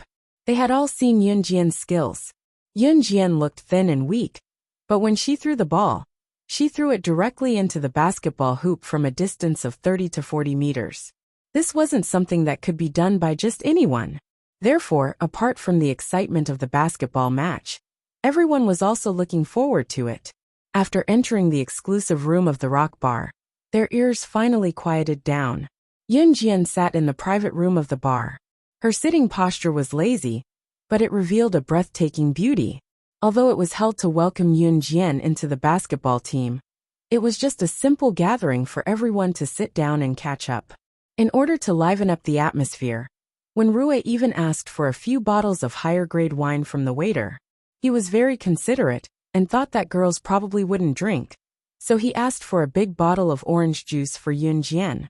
The waiter quickly brought it over. When Rui placed the orange juice in front of Yun Jian and said, "You're a girl. Drink this." Yun Jian did not reach out to take the bottle of orange juice. She looked at Wen Rui and smiled. Since it's for fun, how can I spoil everyone's fun? I can drink wine. Moreover, she had the constitution of not getting drunk even after 1,000 cups. When Rui was stunned, he thought that most girls did not know how to drink, or that they would get drunk after drinking. So he asked for juice for Yun Jian. He did not expect Yun Jian to drink. Since Yun Jian said so, he did not hesitate and poured a glass for Yun Jian. Everyone saw Yun Jian put the glass to her nose and tasted it carefully. She said softly, 1992 Lafite red wine. Then, she drank the wine in the glass and pursed her lips. It tastes good. Everyone present was stunned. Even the waiter who was standing at the side was stunned. This was indeed a 1992 Lafite red wine. Chapter 54. Although they were surprised, they didn't stop. They all picked up their wine glasses and started drinking. A few of the boys' faces were flushed red after 1 or 2 glasses of wine. They were delirious, and seemed to be a little drunk. On the other hand, when Rue, who had a refined and scholarly appearance, was quite capable when it came to drinking. After drinking a few glasses of wine, he turned to look at Yunjian, who had also drunk a few glasses of wine. However, he saw that Yunjian's face wasn't red, her heart wasn't racing, and there wasn't even the slightest change in her expression. It was as if what she had just drunk wasn't wine but plain water. Needless to say, when Rue's alcohol tolerance was good, this was something that everyone knew. However, even so, after a few glasses of wine, he already felt a little uncomfortable. His face was even a little flushed. However, Yunjian actually acted as if nothing had happened. Could it be that she wasn't drunk even after 1,000 glasses? In reality, Yunjian was indeed not drunk even after 1,000 glasses. Come, come, come. Drink. In the end, the boys pushed and shoved each other. A few of them were drunk. Li Xiangyi had long lost consciousness, when Rue and Wu Kuei were still alright. Of course, Yunjian was in the best condition. You guys can't even compare to a girl. Get up, drink. Let's not go home until we're drunk. Wu Kuei seemed especially agitated. He held his wine glass and ran over to those who were about to pass out drunk. He was mumbling to himself. They're just like that. Don't be scared. When Rue sat beside Yunjian, he looked at Yunjian and smiled embarrassedly. Yunjian looked at the group of hot-blooded youths and nodded. This is very good.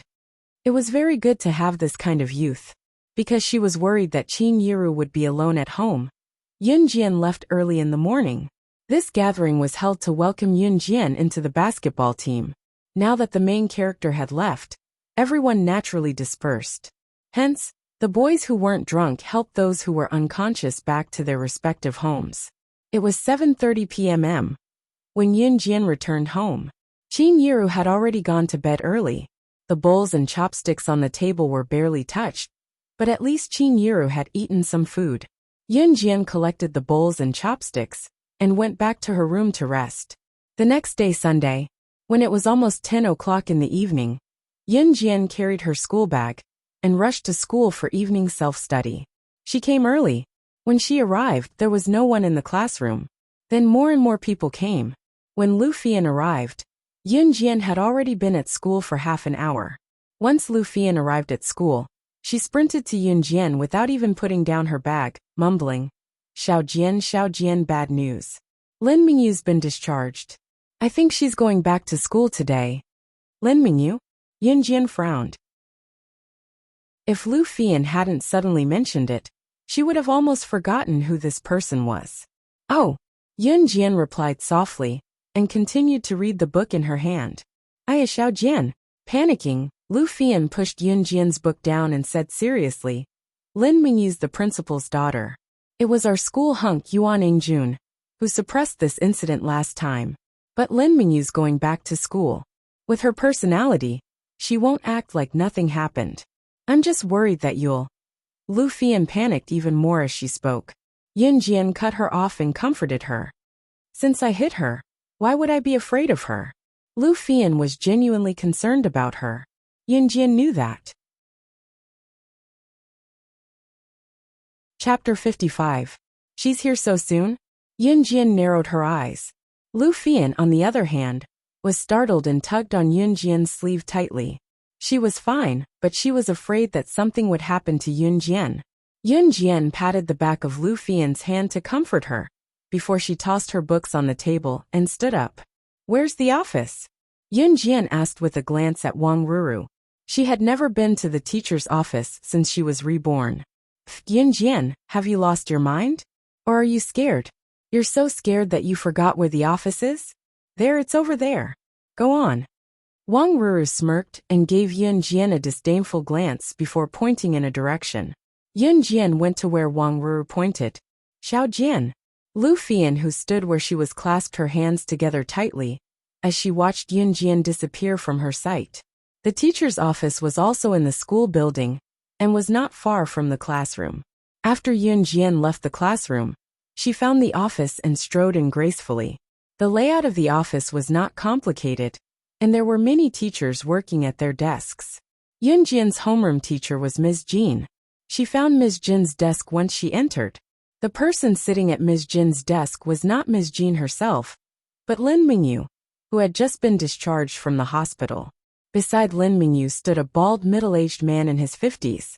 Yun Jian had seen this middle-aged man on Monday when the national flag was raised. As expected, he must be Lin Mingyu's father, Xinjiang Town Junior High School's principal. She's here. She's here. Watching Yun Jian walk over, Lin Mingyu pointed a finger at her viciously, looking like she wanted to tear Yun Jian into pieces. Lin Mingyu hated Yun Jian as much as she loved Yuan Ingjun. She had been recuperating in the hospital for the past few days. Due to the bone fracture in her abdomen, it took a lot of effort just to set the bone. Moreover, during the time she was hospitalized, Ingjun actually broke up with her. All of this was because of Yun Jian.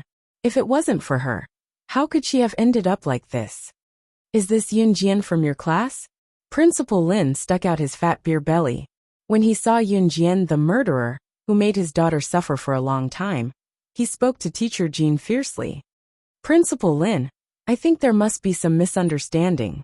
I've taught Yun Jian since she was in her first year of junior high school. She's a good student. She wouldn't do something like that to your daughter. Can you give her another chance? Teacher Jean knew Yun Jian's character, so she didn't directly criticize Yun Jian just because she wanted to flatter the principal. However, Principal Lin was here today to avenge his daughter Lin Mingyu. He did not care about anything else. He pointed at Yun Jian and said aggressively to Teacher Jean, "Good student? Do good students know how to fight?" Just this point alone is already a serious violation of our school's rules. Not to mention that she injured Mingyu. Principal Lin paused and ordered Teacher Jean in an absolute tone. Our school can't afford to have a student like this. Today, I want you to make this girl pack up and leave. Make her withdraw from the school for me. Otherwise, Teacher Jean, you know the consequences. Of course, Teacher Jean knew the consequences. She knew that Principal Lin meant that if she didn't expel Yun Jian today, she would be the one to pack up and leave. However, Yun Jian was indeed a good student in her eyes. Although her grades were a little bad, she was always hardworking. Chapter 56. Yun Jian blinked. She did not expect Teacher Jean to speak up for her. After all, there were not many people who could still uphold their teaching principles under Principal Lin's coercion, and Teacher Jean was one of them. Yun Jian naturally did not want to put Teacher Jean in a difficult position. She glanced at Lin Mingyu, who was hiding behind Principal Lin, and said, "I did hit Lin Mingyu." Everyone present, including the teachers in the office who were watching the show, was stunned. They did not expect Yun Jian to admit to it. Principal Lin's beer belly shook in anger at that. Just as he was about to retort in rage, Yun Jian snatched the right to speak again. Yun Jian continued, "Because Lin Mingyu hit me first, I'd like to ask you, Principal, if fighting is a violation of the school rules and will lead to expulsion, shouldn't Lin Mingyu be expelled together with me?" As soon as he said that, even Principal Lin's expression changed. All the teachers present were stunned. They thought that this female student would plead with Principal Lin for her. But they did not expect her to not be afraid of being expelled. She even shamelessly wanted Lin Mingyu to be expelled together with her. Did she not know that Lin Mingyu was Principal Lin's daughter? How could Principal Lin expel his own daughter? Nonsense, when did I hit you? Look at you, you're still fine. You don't look injured at all. Yun Jian, don't you have any shame? Lin Mingyu lied through her teeth, even twisting the facts. Principal Lin was naturally on his daughter's side. He immediately said, "Mingyu is a kind person. How could she hit you? How could she do something as ungentlemanly as fighting? I think you're the one who's pestering me endlessly. You're so young, but you're still making irresponsible remarks after hitting someone. Shameless. Xinjiang Town High School can't afford a student like you." What Principal Lin meant was, scram back to where you came from. Lin Mingyu was a kind person? Yun Jian almost laughed out loud. This joke was more amusing than a pig flying freely in the sky. The surrounding teachers sighed in their hearts when they saw that. Actually, they knew very well who was right and who was wrong. After all, everyone had seen Lin Mingyu's performance in school. However, they did not say it out loud. They did not dare to provoke the principal, so they kept it to themselves. The teachers thought, this female student, of all people, why did she have to provoke the principal's daughter? She's going to be in trouble today. You have to withdraw from today's school even if you don't want to. Principal Lin roared as his body trembled in anger after he finished his string of words. Just wait for the withdrawal notice.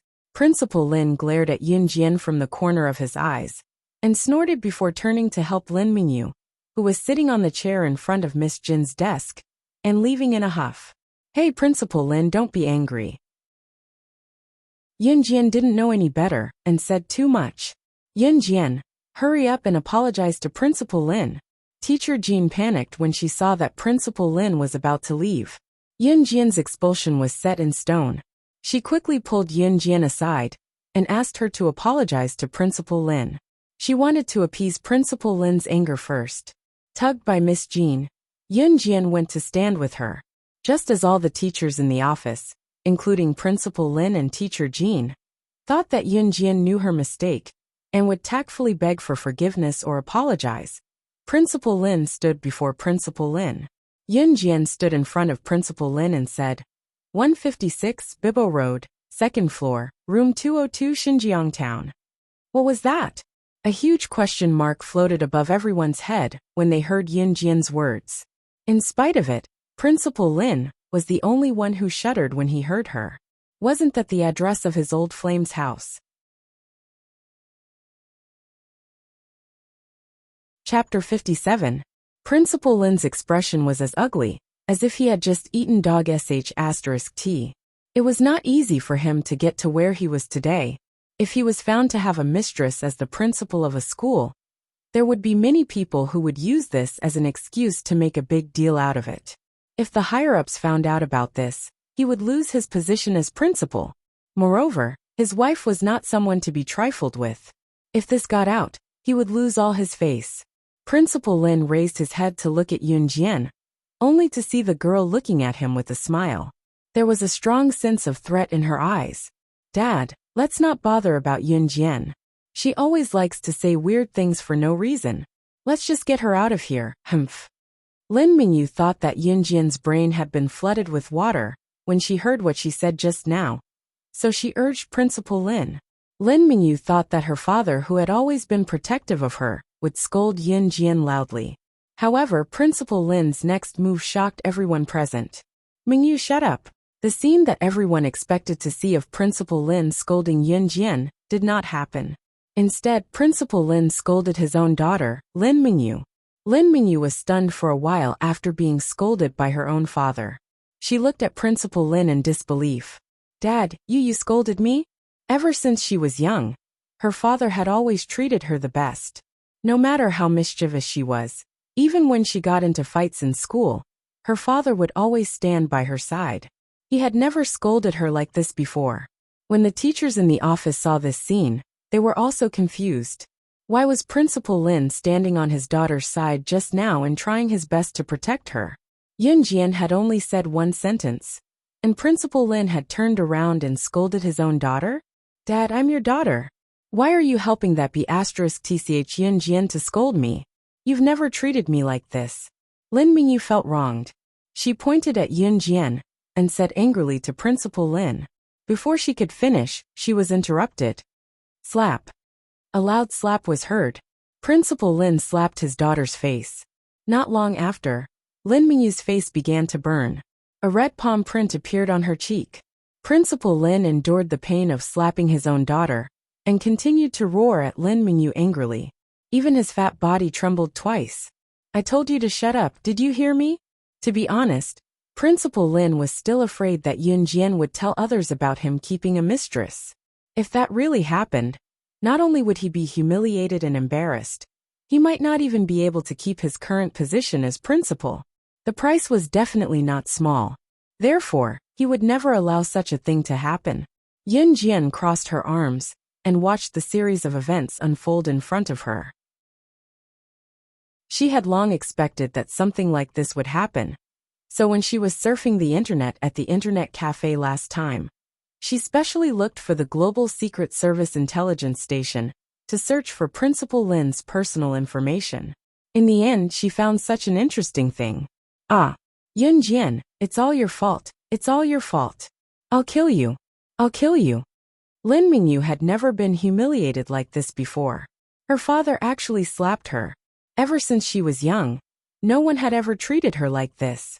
And all of this was because of Yun Jian. Not long ago, Yuan Ingjun broke up with her because of Yun Jian as well. Lin Mingyu was blinded by anger and hatred. She grabbed the black pen on the desk closest to her and rushed towards Yun Jian. The black pen was pointed downwards. Lin Mingyu held the pen and wanted to viciously stab Yun Jian. Everyone present sucked in a deep breath when they saw this. Lin Mingyu was going to stab Yun Jian with the pen. She was going to kill her. A few female teachers in the office had already turned their heads away, not daring to watch what was going to happen next. Only a few braver ones were still watching, but their hearts were at their highest point. Just as Lin Mingyu was about to viciously stab Yun Jian with the pen, Yun Jian raised her leg slightly, and in the next second, she suddenly stretched out her leg. That leg viciously kicked Lin Mingyu's abdomen. The old injury reignited. Lin Mingyu screamed and flew a few meters away from the kick. Yun Jian retracted her leg and curled it into a cold arc. Chapter 58. All the teachers, including Principal Lin, who had never seen such a shocking scene, stared at Yun Jian in shock. Yun Jian was too ruthless. If not for Yun Jian's quick, accurate and ruthless moves, who knew what would have happened? Mingyu, my daughter. Principal Lin loved his daughter the most. Seeing that Yun Jian had sent her flying with a kick, he did not dare to say anything. He could only shout and rush forward to help her up. Principal Lin was the most terrified at this moment. How did his daughter offend Yun Jian? Didn't they say that Yun Jian was just a child from a poor family? Not only did he know about her secrets, but his skills were even better than those of the special forces in the army. After helping Lin Mingyu up, Principal Lin fled the scene. He did not dare to stay here any longer. Firstly, his daughter was going to have a conflict with Yun Jian again. He could not guarantee what Yun Jian would do next. His weakness was still in the other party's hands. At this moment, Principal Lin only wanted to roar. Yun Jian was not like what he knew before. She was just an ordinary student. She was not human. She was a demon. Seeing Principal Lin run away with his daughter, none of the teachers present dared to say anything. However, in his heart, he could no longer use the words surprised or shocked to describe it. Yun Jian was clearly at a disadvantage in this matter. But why was it that Principal Lin ran away with his tail between his legs instead of Yun Jian being kicked out? Wasn't this too unbelievable? Principal Lin's intention to expel Yun Jian naturally came to an end. Obviously, Yun Jian had something on Principal Lin. Unless he did not want to be a principal anymore, or wanted to lose his reputation, he would not expel Yun Jian. Yun Jian attracted a lot of attention when she returned to the classroom. Everyone knew that Yun Jian had offended the principal's daughter, Lin Mingyu. Yun Jian was most likely called to the office because of this. How could Yun Jian continue to stay in school now that the principal was here personally? Just as Yun Jian stepped into the classroom, Lu Fian ran over to ask worriedly, "Xiao Jian, how is it? Are you okay?" Seeing Lu Fian's worried gaze on her, Yun Jian wanted to comfort her, but a shrill female voice snatched the right to speak. The Chinese class representative, Wang Ruru, spoke up before Yun Jian could. "When I went to the office to get my copybook just now, I saw our school's principal in the office. Class 1's Lin Mingyu was there too. Their expressions were somber too. How can they be okay?"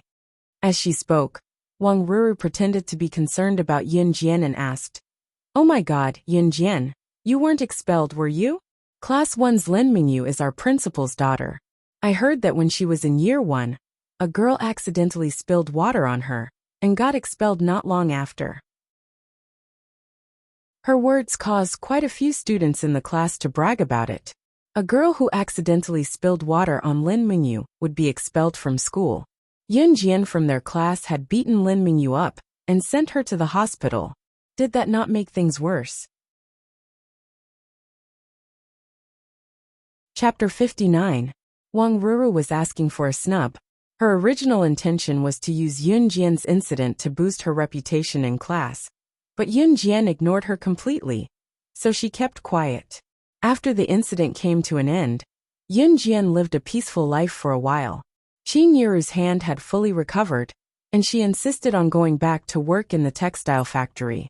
Yun Jian thought about it for a long time, but did not take out the 10,000 yuan she withdrew from Longmen City the last time.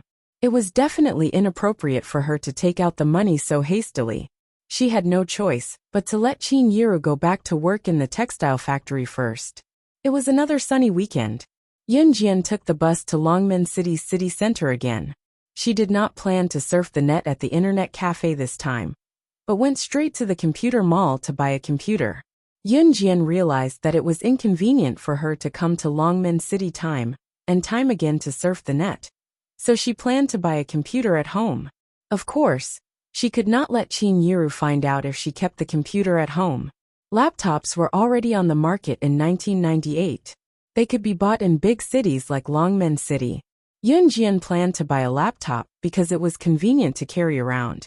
The biggest market in Longmen City was called Lianmei Shopping Center. It was the biggest shopping mall in the city. One could come here to buy anything.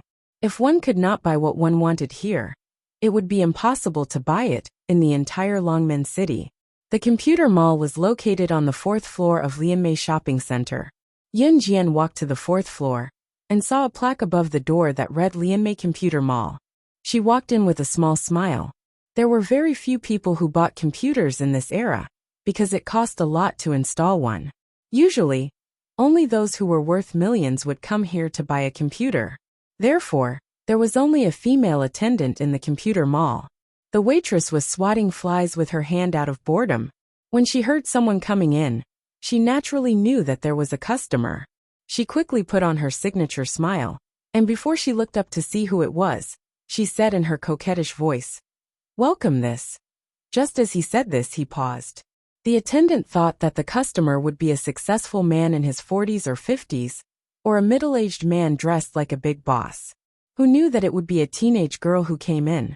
When the waitress saw Yun Jian coming in from the door, the anger that she had just puffed up deflated at once. How could a teenage girl have the money to buy a computer? She probably had not even touched a computer before. The computers here cost more than 10,000 yuan. Looking at Yun Jian's current attire, the attendant immediately thought that she was probably a pauper who came in for a look, but could not afford a computer. Thus, the buttocks that had just been raised immediately sat back down. Yun Jian was naturally aware of the waitress's attitude, but she paid it no mind, and went straight to the display counter for the laptops.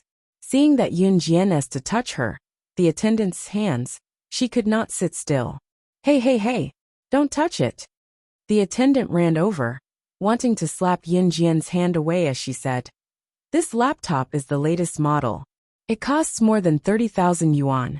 Don't touch it. Can you afford to pay for it if it's damaged?" What she meant was, "You're a little girl. Why did you come here to touch a computer instead of staying in school?" Chapter 60. Yun Jian was one step ahead of the waitress and withdrew her hand. The waitress wanted to slap Yun Jian's hand, but she missed. However, the waitress didn't think much of it. She said to Yun Jian in an educating tone, "Little kid, this is the 4th floor. We're not selling your favorite toys. We're selling computers. Do you know what a computer is? Something that can be used to surf the internet. Sai, forget it. You won't understand even if I say more. Hurry up and leave." The waitress had always been proud of her profession of selling computers in the computer city. She even felt that she could sell computers here, because the customers she interacted with were all big bosses. She was also someone who walked in front of others. At least in this era, there were some people who didn't even know what a computer was. They had never seen one before. The waitress naturally categorized Yun Jian as one of these people. Therefore, when she spoke, she was full of pride. She thought to herself, "I'm nothing in front of big bosses, but I can at least find some sense of superiority in front of this little girl, right?" She really didn't know where this waitress' sense of superiority came from. Yun Jian just wanted to laugh. "This is the latest laptop model ThinkPad. 600, It's 13.3 inches in size. It supports a maximum amount of memory, a 5 gigabytes hard drive, and weighs 2.5 kilograms. Miss Waitress, am I right? Yun Jian ignored the waitress's nagging and recited the laptop's attributes in one breath. Since the waitress said that she didn't know what a computer was, then she would explain the laptop's attributes to her. She originally thought that Yun Jian was a little girl who didn't even know what a computer was. Who knew that Yun Jian could actually recite the laptop's attributes? The waitress widened her eyes. Why did she feel that her actions just now were like showing off her slight skill in front of an expert in front of Yun Jian? Moreover, the waitress didn't understand what Yun Jian said just now. She only knew how to sell computers. How would she know the attributes of a laptop? That's right. However, in order to save her face, the waitress still pretended to understand and agreed. I'll take it. Put this laptop in. Yun Jian tapped the glass counter twice with her middle finger and index finger. Her other hand reached into her trouser pocket and took out the bank card with nearly 100 million US dollars. She threw it on the counter. The money was originally deposited in Qin Yu's bank card, but Yun Jian later made a bank card for herself and transferred all the money to her own bank card. Therefore, this bank card belonged to Yun Jian. The waitress was dumbfounded once again. She originally thought that Yun Jian was a poor child who came here to wander around aimlessly. But who knew that she was really here to buy a computer? Moreover, it was a bank card. He just didn't know if there was really money in this bank card. The market price of this laptop is 31,999. The money in this card. Is it enough? Before the waitress could ask the last 3 words, Yun Jian interrupted her again. The card doesn't have a password. After you swipe it, please return it to me immediately.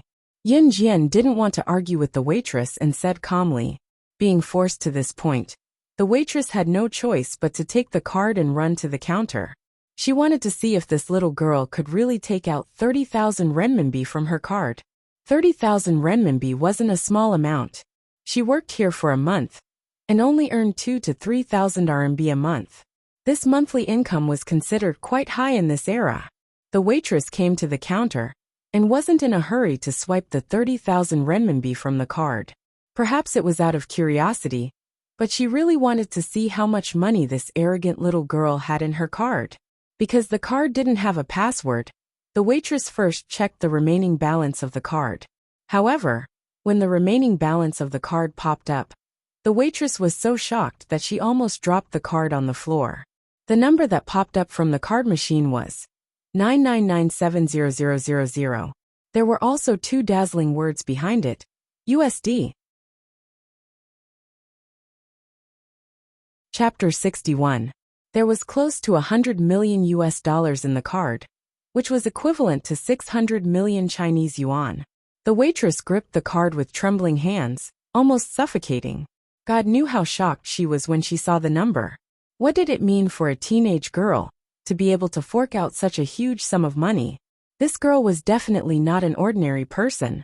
In Longmen City, anyone who had a net worth of more than 1 million was considered a tycoon. Usually, the waitresses would have to lower their heads and bow when they saw this kind of rich man with a net worth of millions. As for the girl, the waitress dared not let her imagination run wild. She quickly swiped the money for the laptop from the card and ran to where Yun Jian was. When she passed the card back to Yun Jian, the waitress's hands were trembling. Your card, please keep it safe. The waitress' attitude took a complete turn as she stammered and ran to wrap up the laptop Yun Jian had bought. She almost lost such a huge deal because of her contempt. Fortunately, Yun Jian did not seem to want to hold it against her. Yun Jian was not angry at the waitress' change in attitude. Taking the bag with the laptop the waitress passed to her, Yun Jian turned to leave. Have a safe journey. The waitress bowed deeply but did not receive any response. After exiting the computer mall, Yun Jian went to get an internet connection. It was not enough to buy a laptop without internet connection. It was already noon when she walked out of Lianmei shopping center. There was no one at home. Qin Yiru had gone to work and would only be home at night. Yun Jian had her lunch at a noodle restaurant in Longmen City before taking the bus back to Xinjiang town.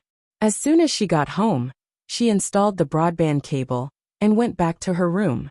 She turned on her laptop and quickly tapped on it with her fingers, opening a brand new web page.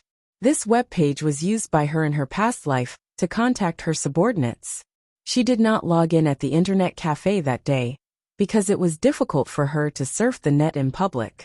Yin Jian logged into the web page using her previous life's codename, Slaying God. A small window popped up. It was a secret message from her subordinate, the demoness. Shah, you're the one who stole the $100 million from the company, aren't you? You're short of money. The demoness' secret letter was filled with disbelief. Slaying God was not short of money, but unfortunately, she was now Yin Jian. Yin Jian smiled and typed quickly on the keyboard. Yes, I do. Click and send. As soon as he sent the message, the demoness immediately replied. Give me your bank account number, and I'll transfer a few billion to you. The witch's reply was relaxed and straightforward. A few billion was nothing in her eyes. No need. We don't need it now, Yin Jian replied. To be honest, the last thing she lacked in her previous life was money. A few $100 million was nothing to her. It was only after her rebirth that she realized that a few $100 million was an astronomical figure in the eyes of ordinary people. Most people would not even have such a huge sum of money in their lifetime. Chapter 62. The weekend passed quickly, and it was back to school in the blink of an eye. It would be the basketball competition in a week's time, so Li Xiangyi and the rest's basketball training was getting more frequent. Yin Jian did not join their basketball training. It was an exception for her. After all, Yin Jian's skills were there for all to see. No one would say no to her. Xiao Jian, our class's evening self-study session today is cancelled. I heard that there's going to be a class activity tonight. They're going to let us perform on stage or something. Our homeroom teacher has agreed to it too, saying that it's for us to relax and adjust our learning state. Just as the art class in the afternoon ended, Lu Fian went to Yun Jian's ear in exhilaration. As the years went on, the first major test of their lives was coming to the third year of junior high, the middle school entrance examination. Under such a serious situation, it was difficult for the students to adjust their mentality to study properly. Hence, the class committee held a meeting and requested special privileges from their homeroom teacher to organize an activity during the evening self-study session to liven up the atmosphere and liven up the students. Hearing that the evening self-study session was no longer required, and they could even do activities, the students in the class were overjoyed, including Lu Fian. As a matter of fact, Lu Fian went to Yun Jian to tell her about it right after class. Oh, Yun Jian was not interested in such things as she sprawled on her desk and took a short nap. Aya Xiao Jian, don't be so nonchalant. It's rare to have an activity like this. When it's over, we won't have time to play anymore. We'll have to focus on our studies next, so you have to look happy too. Lu Fian pouted. Then, as if remembering something, Lu Fian told Yun Jian. Right, Xiao Jian. We can sign up for the evening self-study session. I signed up and want to sing a song to liven up the atmosphere. Xiao Jian, do you want to come with me? It was only then that Yun Jian looked up. She pressed her lips together and glanced at Lu Fian with a smile. I'll pass. Oh, okay then. Lu Fian could only give up. The evening self-study session came as scheduled. The purpose of the activity was to relax everyone's tense emotions. As long as they signed up with the class committee, any student in the class could go up on stage and perform a small performance. For example, singing a song or dancing. The activity this time was actually thought up by the Chinese class representative, Wang Ruru. Hence, she was the one who hosted the entire activity this time. It was obvious that Wang Ruru liked to be in the limelight, or else she would not have gossiped about Yun Jian's eyes. During the event, the atmosphere at the scene was indeed very lively. Lu Fian also went up to the podium and sang a song. Her sweet voice welcomed the applause of the whole class. Yin Jian clapped for LV Fian as well. She sat in her seat and watched the show. After Lu Fian got off the stage, Wang Ruru held the name list of the students who came up on stage to perform. Suddenly, she glanced at Yunjian maliciously and snorted in her heart. Next is Yunjian. She's going to perform a dance for us. Let's give her a round of applause. Wang Ruru glanced at Yunjian maliciously and said. Obviously, Wang Ruru was holding a grudge. She remembered that Yunjian did not give her face last time, and ignored her. So she added Yunjian's name to the list of people who were going to perform.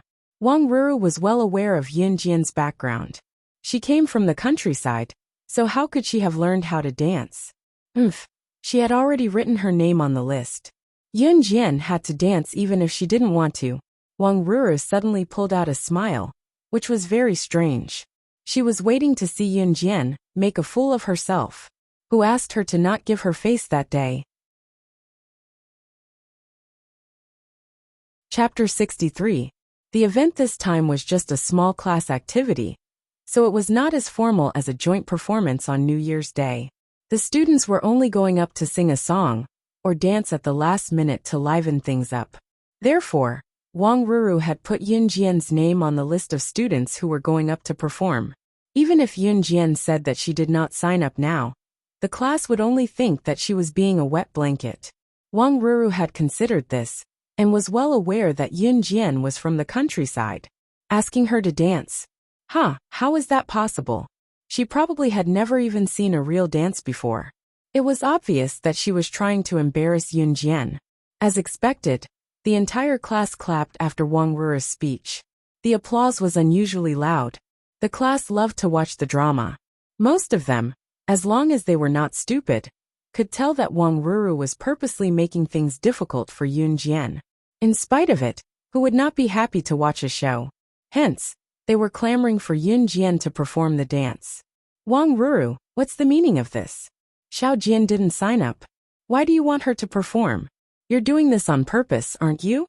Among the spectating students, only Lu Fian stood up. Her expression was dark as she glared hatefully at Wang Ruru after she stood up, speaking up for Yunjian. She had been with Xiao Jian all this time. How did she not know that Xiao Jian had signed up for the program?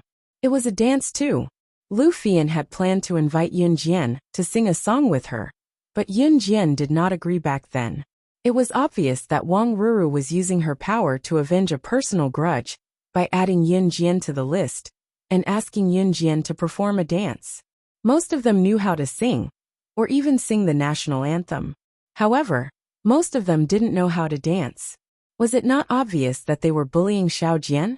Lu Fian was the first to stand up. What do you mean? Didn't I call out the names according to the order on the registration form? Did I just randomly add Yunjian's name? I'm not as free as you guys. Wang Ruru refused to admit that her scheme had succeeded. After she said that, Wang Ruru suddenly made an exaggerated expression of shock, like she had discovered a new world. She looked at Yunjian and raised her voice, asking the obvious. Oh God, Yunjian, don't you know how to dance? Why did you sign up for a dance then? Since you've signed up, you have to perform. Why don't you do a few moves? We're just here to liven things up, it's fine. Those who didn't know the inside story might think that Wang Ruru was easy to negotiate with, and was very concerned about her classmates. Yunjian was only amused. You really want me to perform a dance? This time, Yunjian did not let Lu Fian stand up for her. She spoke first, standing up from her seat lazily, and looking at Wang Ruru. Her tone relaxed. That's right. How could it be fake? But Yunjian, it's fine if you don't know how to dance. Come up and do a few moves to liven things up. We're all in our class anyway. There's nothing to be shy about. Wang Ruru spoke as gently as she could, but she was over the moon. She could not wait to see Yunjian embarrass herself later. Yeah, what's the big deal? Go up and do a dance. Yeah. Many students in the class started to echo Wang Ruru's words. Wang Ruru wore a smile that she thought she had won. Fight with her? No way. Chapter 64. Xiao Jian. Lu Fian clenched her fists when she heard Yunjian say, I'll dance, and called out softly, worried about Yunjian. It was a feeling of helplessness. She knew that it was Wang Ruru who wanted to harm her friend, but there was nothing she could do. I'm fine. Yunjian smiled at Lu Fian. She knew that Lu Fian cared for her from the bottom of her heart. Living in the current world, one didn't need to form a group of friends. As long as there was one who was sincere and truly cared about him, it would be enough for him to have one such friend and confidant. Whenever Lu Fian heard Yunjian say, "I'm fine," whenever something happened, she felt like she could calm down. She could not help but believe in Xiao Jian and believe that she could do it. "Yunjian, come up quickly if you're going to dance. The whole class is waiting for you," Wang Ruru said, adding fuel to the fire, but she was already raring to go. She could not wait to see Yunjian make a fool of herself and spread the news tonight, so that the whole school would know that Yunjian was only pretty. What was the use of having a pretty face? She was still a pauper from the countryside. "I'm not dancing here," Yunjian said slowly with narrowed eyes. "Where are you going to dance if you're not dancing here?" Wang Ruru was so anxious that she almost blurted out the question.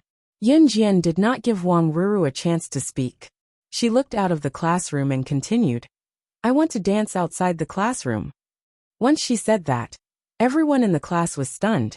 Wang Ruru, in particular, had an exaggerated expression. She had planned to embarrass Yunjian in class, but the latter had suggested that she wanted to dance outside the classroom. There were lights outside the classroom at night. Did this mean that the classes next door, who were having self-study at night, would be able to see Yunjian make a fool of herself? Was this not a slap to her own face? Wang Ruru's smile became even weirder. She kept speaking, afraid that Yunjian would go back on her words and dance in the classroom again. She hurriedly said, Okay. You can dance outside. We'll stand in the corridor and watch you dance." After that, all the students in the class stood in the corridor of the classroom. The whole class looked at Yunjian excitedly as she walked out. They wanted to see what she was up to. Did she want the whole school to know that she couldn't dance? The surrounding classes of Class 6 were all Grade 3 students. At this time, the students of Class 6 stood out, and the surrounding classes all noticed the commotion. Everyone, including Yuan Ingjun from Class 1 and Li Xiangyi from the basketball team, could clearly see Yunjian walking from her classroom to the flat ground. What was going on? What was Yunjian trying to do? Yunjian walked out of the classroom with her hands in her pockets. She walked lazily, but it gave people a new feeling. In the middle of Class SAX's classroom was a flat ground. There were many fitness equipment on the ground. Yunjian walked over and suddenly stood next to a long pole. This pole was a few meters tall. Hey, what is she trying to do? Is she going to dance with the pole? Ha ha. A boy in the class couldn't help but complain. On the other side, Yunjian extended her hand and touched the pole softly between her fingers. Suddenly the atmosphere changed. Yunjian, who was originally in a lazy state, suddenly became charming. She walked over and stuck her body to the pole. Her eyes drifted in the direction of the crowd. She was so enchanting. However, this was only the beginning of Yunjian's dance. Just as everyone was puzzled, Yunjian suddenly kicked her legs and hung on the pole. What was strange was that the moment she hung on the pole, she was relaxed. Pole dancing. Some students immediately realized what Yunjian was going to do next. Chapter 65. Haha, Yunjian. What are you doing hanging on the pole? Wang Ruru was stupid. She still hadn't realized what Yunjian was doing. She couldn't help but mock her again. At this moment, a scene that made Wang Ruru's jaw drop appeared. Yunjian held the pole with one hand. Her legs were wrapped around the pole, and she started to spin around the pole. Her every move was enchanting and charming, but it matched the rhythm of the dance and the charm of classical music. There was no accompaniment, but Yunjian's pole dance was mesmerizing. She sucked her legs, bent her waist and crossed her arms. She did every move perfectly. At this moment, Wang Ruru could only stare with her eyes wide open. She couldn't say a word. She originally wanted to embarrass Yunjian, but at this moment, even a fool could tell that Yunjian's dance was something she had never seen before. She knew that it was impossible to achieve this effect without years of practice. Yunjian actually knew how to pole dance? Yuan Ingjun from Class 1 was stunned. All this while, Yunjian's beauty was well known to the public. In spite of it, She usually dressed in a plain, loose-fitting outfit that hid her figure completely. As for this pole dance, there was gentleness within the hardness. Especially when she was posing, her loose clothes clung to her body, revealing her proud curves and her slender and perfect figure. Everything was unreservedly displayed. "Oh my God! So beautiful!" A boy in the crowd couldn't help but shout. The atmosphere reached its peak at this moment. Until the end, when the dance ended, everyone was still stuck in their high spirits and couldn't extricate themselves. Yun Jian got off the ground easily. She smiled and looked at Wang Ruru. At this moment, Wang Ruru's feelings could no longer be described as shock. It was an expression worse than eating shit. Yun Jian retracted her gaze and walked slowly to the classroom. Pole dancing was a dance that she had to know as a secret agent in her past life. She could master the dance perfectly and bring out different charms. It was just that she did not expect to be able to dance here in front of everyone today. Yun Jian went to Wang Ruru and said with a half-smile, "I'm done." As she spoke, she went back to the classroom without waiting for the other party's agreement. "Hey Xiao Jian." Before she entered the classroom, she was stopped by Yuan Ingjun, who ran out of class 1. Yun Jian could tell that it was Yuan Ingjun's voice right away. "Xiao Jian, have you forgiven me? So the dance just now was done outside just for me to see?" Yuan Ingjun couldn't find the dignity to run away last time, but he was still unwilling to give up. He didn't think that Yun Jian really disliked him. He merely thought that Yun Jian was just acting out of spite. After all, it was impossible to find a boy as outstanding as him in Xinjiang town. If it wasn't for this reason, why would Yun Jian stand outside and do a pole dance where he could see? Yun Jian almost burst out laughing when she heard what Yuan Ingjun said. She had never met someone as shameless as Yuan Ingjun. How many times had she emphasized it, but Yuan Ingjun was still stubborn enough to come to her. It was no wonder then, when the original owner of her body was still around, and Yuan Ingjun was still dating Lin Mingyu, he would pester her like a sticky candy. There was an 80% chance that Yuan Ingjun was being shameless. Chapter 66. After Yun Jian finished speaking, she went over to call Lu Fian and walked into the classroom, leaving behind a group of people who were dumbfounded. Not long after, two things would spread around the school. The first was the news that had spread like wildfire a while ago. The school hunk courted Yun Jian, but was rejected. This time, Yuan Ingjun courted Yun Jian again in public, but was rejected again. The school hunk courted Yun Jian twice, and was rejected, so there would definitely be a lot of people sighing. The other thing was probably Yun Jian's pole dance. These two things both revolved around Yun Jian. At this moment, the main character of these two things had already returned to the classroom, lying on the table with her eyes closed. Sleeping lazily, Yun Jian could feel that she was no longer as interested in everything around her as she was a few days ago when she first came here. The students who were standing at the door had all returned to the classroom to continue their activities for the night. Yuan Ingjun, on the other hand, had no choice but to return to the classroom since it was self-study time now. Before Yuan Ingjun left, he took a few more glances at Yun Jian. A strange conspiracy formed in Yuan Ingjun's heart. Alright, since this Yun Jian doesn't know what's good for her, then I'll. Wang Ruru wanted to frame Yun Jian but failed, and instead made a false accusation, which made Yun Jian stand out even more. She was very unhappy, but there was nothing she could do, so she could only thicken her skin and continue to host the activities. As time passed, it had already been more than a month since Yun Jian's rebirth, and the school was about to hold its monthly exam. Next week was the basketball competition, so Li Xiangyi and the others trained even harder for the competition. Sometimes, they even needed Yun Jian's help to guide them. Of course, Yun Jian didn't refuse. After a month of leisure, it wasn't a good idea to continue like this. She had yet to avenge her brother in her previous life. How could she continue to be so carefree? That night, Yun Jian logged into the website she used to contact her subordinates, and took the initiative to contact the kosher mercenaries. This time, she didn't contact Tiger Leopard, but the other leader of the kosher mercenaries codenamed Snake. Lizard. She left Snake. Lizard with a long list of addresses, and a simple order. Come quickly. The address was naturally her current address, but she did not specify Xinjiang town.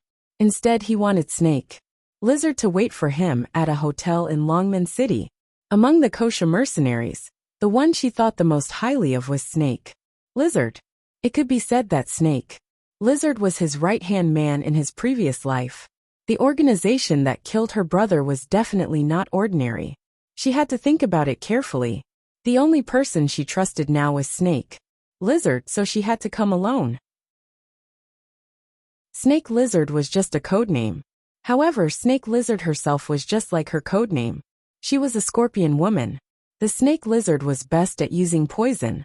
Just as the message was sent, a reply came in 10 minutes later. I'll be there right away after I'm done with what I'm doing. In her previous life, Yun Jian was able to stand at the top of the secret agent leaderboard, and even the top boss of the kosher mercenaries in the world. She had plenty of capable subordinates around her. Of course, she had to have subordinates. The prerequisite was that she was strong. Xiao Jian, why is the light in your room still on? Aren't you going to sleep? It's almost 10. You still have class tomorrow. Qin Yiru's voice called from outside the door. Qin Yiru had always slept earlier than Yun Jian. She had gone to the toilet after waking up today, and noticed that the light in Yun Jian's room was still on. So she came over to inform her. I'm going to sleep now, Yun Jian replied. She then closed the laptop, and hid it before getting out of bed barefoot to turn off the light. She had bought the laptop behind Qin Yiru's back, so she could not let her know. Chapter 67. Early in the morning the next day, Yun Jian ran a few laps around Xinjiang town before going home. Just as she was about to go home to get her bag for school, she stepped through the door and saw Qin Yiru crying her eyes out. There were also a few people sitting beside her. She had seen eldest uncle Yun Zheng before. Beside Yun Zheng sat two old men. These two were not outsiders, but her nominal grandfather and grandmother. At this moment, no matter if it was Qin Yiru, Yun Zheng, grandfather Yun Zhong, or grandmother Lu Lanhua, their expressions were all ugly. What divorce? Since you've already entered our Yun family, you're a member of our Yin family for the rest of your life. Isn't it good to live peacefully with Gang Heir? Gang Heir did make a small mistake now, but you have to put up with him. Isn't it just borrowing money from a loan shark? Also, which man nowadays doesn't cheat? Don't try to kill yourself. Anyway, if you want to divorce our Gang Heir, there's no way. Grandmother Lu Lanhua pointed at Qin Yiru's nose. She was wearing a fancy dress, and her words were even more frivolous. Mom, this matter doesn't make sense. After all, it's younger brother who was in the wrong first. Yun Zheng couldn't stand it anymore, so he spoke up for Qin Yiru. His sister-in-law Qin Yiru was determined to divorce his brother this time. When the two elders heard about this matter, they immediately rushed over and scolded Qin Yiru, without distinguishing between right and wrong. They only had one goal: to prevent Qin Yiru and Yun Gang from divorcing. Now that Yun Gang wasn't here, they really couldn't make a decision on this matter. Yun Zheng also saw today's matter. It was really his younger brother Yun Gang who was too inhumane, so he wanted to speak up for Qin Yiru. But after Yun Zheng said that, Lu Lanhua became even more agitated. She even scolded Yun Zheng along with it. Alright boss, why are you siding with an outsider? Anyway, this old woman will definitely not agree to this matter. Over my dead body. Lu Lanhua tried her best to maintain her aura, but she still wanted to act shamelessly. How could she allow Qin Yiru to divorce her son Yun Gang? All these years, his son had been living an easy life. It was all because of Qin Yiru, this cow, who worked so hard to earn money to support him. If the two of them really divorced, then not only would he not get any benefits, he might even have to pay for an unfilial son. Therefore, no matter what, he had to let Qin Yiru continue to be a spendthrift. Grandpa Yun Zhong didn't say a word. Instead, he took out his cigarette and started smoking. His expression was very serious. Under the coercion of Lu Lanhua, Qin Yiru could only cry. In the end, she didn't have the guts to go against the old man. Moreover, Yun Jian's grandmother, Lu Lanhua, was a well-known shrew and tomboy in town. She was good at quarreling and unreasonable. Qin Yiru could not win against Lu Lanhua at all. Then you can go to hell. Yun Jian, who was standing at the door, heard Lu Lanhua's threat of, if you don't agree to my request, I will go to hell. She walked in. Her tone was very calm, but it caused people to be in turmoil. Qin Yiru had been married to Yun Gang for so many years. She had suffered enough. Now, Yun Gang was involved in such a thing. He ran away from loan sharks and had an affair with a mistress. The mistress came to bully him. Just based on this point, she couldn't continue living like this. Moreover, Yun Gang didn't even know where he was hiding now. Yun Jian's sudden appearance stunned everyone present. Especially when she said, then you can go to hell to Lu Lanhua. Everyone was stunned. Chapter 68. While they were still in a daze, Yun Jian was already standing in front of Qin Yiru. She could find her grandmother, Lu Lanhua, in the original owner's memory. She was rude, unreasonable. Usually, Qin Yiru had to suffer from Lu Lanhua's anger. But Qin Yiru's personality was like that. She would not compete with the elderly, so she was always bullied. You want me to die? You don't even acknowledge your grandmother. You unfilial daughter. Where is the justice? Lu Lanhua was the first to react. She made a face that looked like she could barely catch her breath, and pointed a finger at Yun Jian, barking fiercely. Lu Lanhua was an old woman who favored boys over girls. If it was Yun Yi who stood here and spoke to Lu Lanhua in such a tone, Lu Lanhua would never speak to Yun Yi in such a tone. It was a pity that Yun Jian was a girl, so Lu Lanhua found her an eyesore. There was a difference between a granddaughter and a grandson. Didn't you say it yourself? My mother wants to divorce Yun Gang. Unless you die, you won't agree? Yun Jian narrowed her eyes and her long eyelashes fluttered. When everyone heard this, their hearts skipped a beat. Lu Lanhua did say this just now, but everyone knew that grandmother Lu Lanhua had only said it out of anger to threaten Qin Yiru. How would she dare to really die? In spite of it, Yun Jian spoke frankly. Glaring coldly at her nominal grandmother, she enunciated, since you don't agree, you can go to hell. My mother will not continue living with Yun Gang. This marriage must be divorced. Yun Jian called Yun Gang by his name. It was obvious that she did not treat Yun Gang as her father. A father like this was not a father at all. Is it up to a little kid like you to interfere in whether your mother wants to divorce or not? Lu Lanhua was so angry that she took a few deep breaths. Finally, she gritted her teeth and shouted at Yun Jian and Qin Yiru. Fine divorce. Li, but the two of you must become monks with nothing. You're not allowed to take anything from this room. And little E must follow us. To Lu Lanhua, the house and her grandson Yun Yi were the most important things. In other words, Qin Yiru, the ATM, who worked so hard to make money for her family, could no longer stay. She would take Yun Jian with her. However, Yun Yi was her grandson. She had to stay. Yun Jian chuckled. It was a mocking smirk. If her memory served her right, it was Qin Yiru who had earned the money to build the second floor of their house. All these years, Qin Yiru's efforts for this family could not be described with just a few words. And Lu Lanhua actually wanted them to become nuns with nothing? Wasn't this blatant bullying? Just as Yun Jian was about to speak, Qin Yiru interrupted her. Mom, I'm calling you Mom for the last time, because you're also a mother. You know how a mother feels. Qin Yiru gathered her courage and wiped away her tears. She continued, I can give up everything in this house, but I want to take little E with me. Impossible. Just as Qin Yiru finished speaking, Lu Lanhua shouted in agitation. Her grandson. Lu Lanhua had two sons in total, Yun Zheng and Yun Gang. Her eldest son Yun Zheng only had one daughter, Yun Xiaoya. Only her second son Yun Gang had a son. Chapter 69. Qin Yiru was truly disappointed that things had escalated to this point. She could still give in to Lu Lanhua, if it did not involve the child's upbringing. However, once she thought of Lu Lanhua wanting to keep her son, Yun Yi, no matter how good-tempered Qin Yiru was, she was still enraged. She was a mother. She could give up the money she had worked so hard to earn all these years, but she had to take her children with her. All the houses here belong to you guys. I won't take them, but Xiao Yi and Xiao Jian are my children. I'll take them with me. Yun Jian held Qin Yiru's hand, giving Qin Yiru, who was on the brink of despair, some courage. It was the first time Qin Yiru spoke angrily to Lu Lanhua.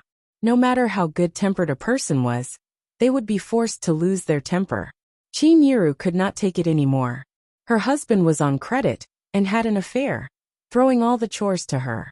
Even if she wanted a divorce now, there was a difficult mother-in-law who refused to allow it. That was one thing. But now, even her child was being snatched away. How could she stand it? Great, you're rebelling. It was Qin Yiru's first time being angry at Lu Lanhua. Lu Lanhua was stunned for a few seconds before she stretched her hand to slap Qin Yiru as she cursed. Before Lu Lanhua's slap could land on Qin Yiru's cheek, however, a slender hand caught the old wrinkled hand. Slap. Yun Jian gave Lu Lanhua a slap with a backhand. The surroundings were quiet, but the slap was loud and clear. Everyone present was dumbfounded by what they saw. No matter what, Lu Lanhua was an elder. No one present thought that Yun Jian would slap Lu Lanhua in public. A granddaughter slapping her grandmother? While everyone watched the scene in shock, Yun Jian chuckled, sending chills down their spines. Try hitting my mom if you dare. I guarantee that you'll walk out of here alive. Don't say that Yun Jian did not respect her elders, or that she had gone overboard. She admitted that she was not a good person. She was very protective and selfish. She would not tolerate anyone who bullied her mother, including this grandmother in name. Lu Lanhua, who was slapped, covered her face and looked at Yun Jian in disbelief. Yun Jian had always been timid and cowardly. Even after what she said just now, Yun Jian was someone who did not dare to do what she said. What did she do just now? This useless granddaughter of his actually slapped him? Lu Lanhua was not a good-tempered person. As mentioned earlier, Lu Lanhua was a famous tomboy in town. She had her ways when it came to quarrel, and she was unreasonable. After being slapped by his own granddaughter today, how could he let it go so easily? Well, you've learned how to be mean. You even dare to hit your own grandmother? Do you think I'm an old woman? Do you think I'm too old to hit you? If I don't teach you a lesson on behalf of your shameless mother today, you won't be done. Lu Lanhua rolled up her sleeves and walked towards Yun Jian angrily. Mom, don't be angry, don't be angry. Let's talk this out. Yun Zheng quickly grabbed Lu Lanhua's arm to stop her. Ha! Yun Jian only smiled at Lu Lanhua's words. Would she be afraid of Lu Lanhua? Enough! At this moment, grandfather Yun Zhong, who had been standing silently at the side, suddenly slammed the table and roared. Lu Lanhua immediately quieted down at Yun Zhong's roar. It seemed that old Master Yun still had some authority, at least in front of Lu Lanhua. Chapter 70. Yun Zhong's visit this time was to persuade Qin Yiru as well. His original intention was the same as Lu Lanhua's, to make peace. It was just that his attitude was not as firm as Lu Lanhua's. Just now, however, he had made another decision. His second daughter-in-law, Qin Yiru, had it tough marrying this unfilial son of his. She had never had a good day in all the years she had been married. Yun Zhong felt sorry for Qin Yiru. She was such a good daughter, but after marrying this unfilial son, her life was getting worse. Hence, he decided to take a step back and let go. Yun Zhong's words startled everyone. Qin Yiru did not expect her father-in-law, who was usually taciturn, to be the one who stood up for her in the end. She felt a warmth in her heart. She made up her mind to take Xiao Jian and Xiao Yi away to live a good life. She would not forget to come back and visit her grandfather. What? I don't agree. I won't let her take my grandson away no matter what. Of course, Lu Lanhua was unwilling to do so. She glared at the two women with bulging eyes. You damned old hag, shut your mouth. We owe Yiru too much. Do you want me to feel guilty for the rest of my life? Yun Zhong slammed the table a few times as she roared at Lu Lanhua. She was so close to slapping Lu Lanhua's face. Lu Lanhua was still afraid of the old man's rage. Despite her rage, she kept her mouth shut reluctantly. Yun Zhong took a few breaths to calm his tone before looking at Qin Yiru and Yun Jian with a sigh. Yiru, when Yun Gang, this unfilial son, comes back, go and settle the divorce procedures. You can continue living in this house for now. Sigh, what a sin, what a sin. As he sighed, Yin Zhong dragged his heavy body and walked out slowly. Yin Zhong was going home. Just as Yin Zhong stepped out of the house, Lu Lanhua turned to glare at Qin Yiru. Scram if you want to. This house belongs to my gang, With that, she glared fiercely at Yin Jian before following Yin Zhong out. Yin Zhong was the most embarrassed. He didn't know what to say, so he just smiled helplessly and left. Only Qin Yiru and Yin Jian were left behind. Mom. When Yin Jian saw that those people had finally left, she gently patted Qin Yiru's shoulder and gently comforted her. Yin Jian hugged Qin Yiru and comforted her in a low voice. Mom, we've survived all those tough times in the past. As long as you, my brother, and I are still around, what difficulties can't we overcome? Qin Yiru did not say anything, but Yin Jian could feel that Qin Yiru's tears had wet her shoulder. As long as we're still here, what difficulties can't we overcome? Yin Jian planned to use this opportunity to move her home to Longmen City and leave Xinjiang town for good. Of course, this plan was not far off. The monthly exams would be held on Monday and Tuesday next week, while the basketball match was scheduled for Friday morning. Many students in the class wore a long face as the monthly exams approached. If they did not do well in the monthly exams, they would be reprimanded again when their parents found out about the results. Therefore, the students were reading aloud in their revision books before the exams began. Xiao Jian, how's your preparation going? Lu Fian looked at Yin Jian with a troubled expression, feeling a little nervous as the exams were about to begin. No problem, Yin Jian replied. It was fine if she did not prepare. After all, this level of paper was a piece of cake for her. Everyone knew that Yin Jian's grades were at the bottom of the class.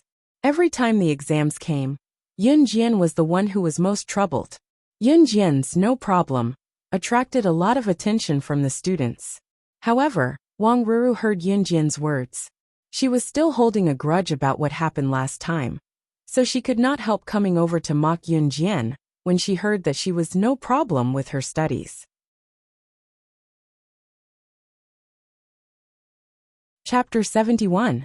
Wang Ruru's sarcasm did not change Yin Jian's mood at all. Yin Jian curled her lips and said, "Thank you for your kind words." After a pause, she added, "I'll return the same words to you." You. Wang Ruru did not expect Yin Jian to refute her. She bit her tongue in anger. Then Wang Ruru thought of something. She chuckled and looked at Yin Jian with disdain.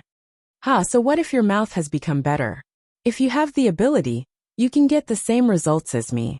Yin Jian knew early on that the original owner's grades were very poor. She was at the bottom of the class, and could even be ranked at the bottom of the school. Although Wang Ruru's grades were not the best, she could still be ranked in the top 10 of the class.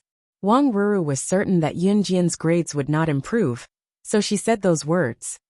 Then wait and see. Now please move aside because you're an eyesore. Yin Jian narrowed her eyes and looked into the distance. When Wang Ruru heard that, she stomped away angrily. However, she thought to herself, when the results of the monthly exam are out, you can hide in a corner and cry. Once Wang Ruru left, Yin Jian's ears finally quieted down. The exam began very quickly. After Yin Jian received the test papers, she was not in a hurry to start writing. For every exam, she only used 10 minutes to finish the test papers, and then lay down on her seat to sleep. The invigilator was already used to these students with poor grades sleeping in the examination room, and pretended not to see it. When Wang Ruru saw that Yin Jian only started writing, her smile became even more obvious. Look, she was so good just now. But didn't she only write for 10 minutes, and then forget how to do the test papers? Haha. It's most likely because the questions are too difficult, and she can't do it. Wang Ruru did not know that Yin Jian only used 10 minutes to finish all the test papers. There were monthly exams on Monday and Tuesday. After all the test papers were collected, the teachers were not in a hurry to mark the papers. Because this monthly exam was a joint examination between the 5 schools. All the test papers would be submitted to the higher-ups for marking after they were bound. Therefore, the results were released a few days later. Friday. Early in the morning, the breeze blew gently, and the morning sun was very warm. A layer of golden sunlight shrouded Yunjian's body. Yunjian's hair was tied into a high ponytail today, looking spirited. She clasped her backpack on one shoulder and walked into the classroom with a relaxed expression. Li Xiangyi's shout came from behind. Yunjian, hurry up and go to the playground. The basketball game is about to start. Those little bastards from Dongjiang Town have been waiting at our school's playground for a long time. We can't lose momentum first. Yunjian pursed her lips slightly. She didn't respond to Li Xiangyi directly, but took action instead. At this moment, Yunjian was standing at the door of the classroom. When she heard Li Xiangyi's words, she grabbed her bag and threw it at her desk a few meters away. Every throw was a hit. She tossed her bag onto her desk from the classroom door and turned to follow Li Xiangyi to the field. A group of students were left in the classroom. Oh my god, Yunjian is so cool. After a moment of silence, some boys in the class could not help but exclaim. Previously, I looked down on Yunjian for representing our school in the basketball game.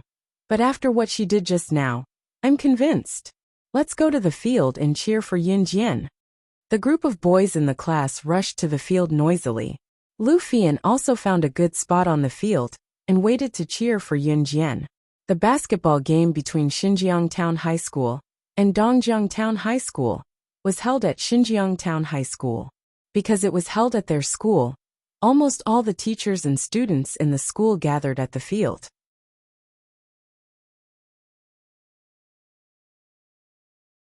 Chapter 72. The captain of Dongjiang Town High School's basketball team, Zhang Jun, had brought his team to the field early in the morning. The moment he saw Yunjian, he smiled so widely that his eyes narrowed into slits.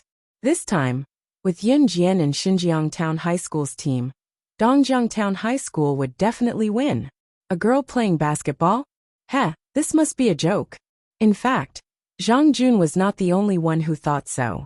Most of the teachers and students in Xinjiang Town High School were worried as well. A girl playing against Dongjiang Town High School's basketball team was something that had never happened in recent years. After all, it was a fact that girls' stamina was not as good as boys. Could their school still win? However, everyone continued to watch with anticipation. Shoo!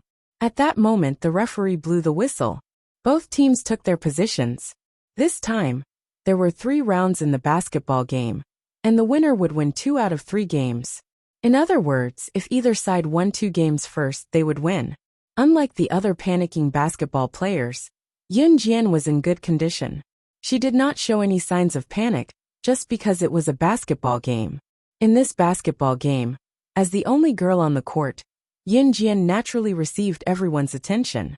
I now announce that the first round of the annual friendly basketball game between Xinjiang Town High School and Dongjiang Town High School has officially begun. Players, please get ready. Ready. Shoo. After the referee finished speaking, he blew the whistle that signified the start of the game. Go for it. Yunjian. Go for it. Yunjian. As soon as the whistle was blown and the game began, a deafening and rhythmic cheer erupted. All the teachers and students looked up in surprise in the direction of the sound. They saw the entire grade 12 class 6 cheering for Yunjian rhythmically. The sound echoed through the clouds. At that moment, on the basketball court, Yunjian's thin figure ran out like a bolt of lightning the moment the game began. The basketball in her hands seemed to have a life of its own as it moved nimbly. Seeing that Yunjian was getting closer and closer to the basketball hoop that they were guarding, Zhang Jun looked at her in fear and shouted at his team members, "Stop her! Stop her!" Zhang Jun did not expect that when Rui would actually let Yunjian play such an important first serve. What was even more unexpected was that this young lady whom he had looked down upon for half a day actually had such speed. Closer, even closer. Looking at the 2 opposing basketball players who were blocking her way, Yunjian suddenly flashed a smile. There was a rule in a basketball game. When dribbling, the basketball had to be bounced continuously. One could not run while holding the ball. But do you think you can stop me like this? No way. Yunjian grinned. She tapped the basketball in her hand. The basketball bounced up and down, and rolled between the two opposing basketball players, who were blocking Yunjian. It was so fast that no one could react in time. Just as the basketball used the rebound force to pass between the two opposing basketball players, Yunjian also ran towards the two players. Is she crazy? Was he going to throw the ball directly to the opponent? We're going to lose, we're going to lose. The people who were watching the game exclaimed. However, in the next moment, Yunjian was in front of the two opponents. She kicked hard on the ground and leaped up. Then, a scene that no one had ever expected occurred. Yunjian did a 2-meter somersault and went over the two opposing basketball players. She landed steadily. At that moment, the basketball followed its trajectory and passed between the two basketball players. Yunjian patted it in her hand. Seeing that scene, everyone who was watching the show opened their mouths wide. There was silence all around. There was only one thought in everyone's mind. Oh my God, you can even play basketball like this. Oh my God, this girl is actually so strong. Simple complaint. Oh my God. Chapter 73. Pa. Just as everyone was stunned by Yunjian's somersault and the precision of her technique, the sound of a basketball landing on the floor after it had entered the basket was heard. Yunjian reversed the ball and scored easily. The referee blew the whistle. Xinjiang Town High School won the first round. The crowd went wild. They won. They won the first round. The first round of the competition had only started for less than 10 seconds, and he had already won. The person who ended the game so quickly was Yunjian, whom everyone thought would drag Xinjiang Town High School's team down. It was the girl from grade 3 to 6, Yunjian. After winning the first round, the second round soon arrived. There was no doubt that when Rue's team had Yunjian, even when two opposing basketball players tried to stop her, she managed to evade them and shoot. How could they lose? In the second round, Zhang Jun's team lost their momentum first. Soon, Dongjiang Town High School's team lost 2 consecutive wins. Xinjiang Town High School's team defeated Dongjiang Town High School's team in seconds. This was unprecedented. Winning in such a short time was something that had never happened since the annual friendly basketball match between the two schools. Now that Xinjiang Town High School had won 2 rounds, there was no need for a third round. Amidst the cheers and applause from the whole school, Zhang Jun's team ran away with their tails between their legs. Yunjian, you're amazing. Hee. Did you see how Zhang Jun ran away just now? TSK. Don't mention how funny it was, ahahaha. Wu Kuei and the rest walked toward Yunjian. Wu Kuei laughed heartily. Once he recalled Zhang Jun's arrogant face, he felt relieved. After so many days of interaction, they had already treated Yunjian as one of their own. Yunjian did not care about trifles. She did not have the gentleness of a woman. The basketball team treated Yunjian like a brother. We've won the game. Just for this we should celebrate. Since it's Friday today, let's meet at the usual place after school, Although when Rue did not show his emotions on his face like Wu Kuei, it could be seen that the excitement in his heart was not small. The usual place naturally referred to the rock bar. I won't be going, Yunjian said with a smile and a press of her lips. How can you not go? You're our main character today. Before when Rue could open his mouth, Li Xiangyi spoke first. My mom's bringing me to Longmen City tomorrow. We shouldn't stay out too late tonight, Yunjian explained softly. The few of them stared blankly for a moment before nodding in agreement. Qin Yiru was bringing Yunjian to Longmen City on Saturday morning. That was right. She could not stay in this house any longer. With Lu Lanhua around, Qin Yiru and the other 2 would have to move out sooner or later. Qin Yiru did not want to go back to her maternal family because she could tell from Qin Junlin's attitude towards her. Coincidentally, Qin Yiru had a close friend in Longmen City, who was a high-ranking official. Now that she had nowhere else to go, Qin Yiru thought of going to Longmen City for help. They had not seen each other for years after all. Since Qin Yiru married Yun Gang, the chances of meeting her friend had decreased. She did not know if they would still help her after so long. Her best friend was Qin Yiru's best friend when they were in high school. They were so close that they could talk about anything. Qin Yiru's results were excellent back then, and she was admitted to DE High School like Yun Yi. Chapter 74. Early the next morning, Qin Yiru took Yun Jian on the bus to Longmen City. Following her blurry memory, Qin Yiru gritted her teeth and took a taxi to Longmen City's affluent street. Just as its name suggested, the people who lived here were either rich or powerful. Qin Yiru's best friend was a high-ranking official, so her family was rich. Qin Yiru was actually a little embarrassed to come, but she was now forced into a corner. She had thought of everything she could think of, so she could only brace herself and come to her rescue. Gritting her teeth, Qin Yiru made up her mind to knock on the door. Knock, knock, knock. Qin Yiru knocked for a while, but no sound came from the house. Standing aside, Yun Jian could not help stopping Qin Yiru's hand when she saw her mother pounding on the door with all her might, telling her, "Mom, the door is soundproof. You won't be able to hear us if you knock like this." As she spoke, Yun Jian pressed the doorbell beside the door and smiled sweetly at Qin Yiru. "That's how it should be. Oh, there's such a thing." Qin Yiru did not know about this. She was stunned before she nodded. Look at her. She was old and could not keep up with the times. Just as Qin Yiru finished, the villa's door was opened, and a fashionable woman in her 40s appeared before them. The woman had a voluptuous chest and a slim waist. Although she was in her 40s, she took good care of herself. She looked like she was in her early 30s. In comparison, Qin Yiru had half a head of white hair, while wrinkles crept up the corners of her brows. As she grew older, she was beginning to gain weight as well. Xiaowan. When Qin Yiru saw the woman for the first time, she felt a lump in her throat and called out, "Yiru." When Dong Ruan saw Qin Yiru for the first time, she could not react in time. It had only been 5 or 6 years since they last met, but Qin Yiru had changed so much. Her face was old and wrinkled, and her body was getting fatter with age. How was she still the youthful, beautiful, and energetic girl?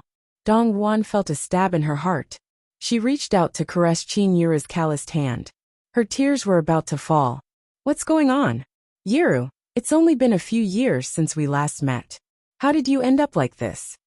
Dong Ruan's tears fell immediately as she spoke. When Qin Yiru thought about what had happened back then, she couldn't say a single word that she had prepared. She couldn't help but cry. The two old friends who had been separated for a long time hugged each other tightly.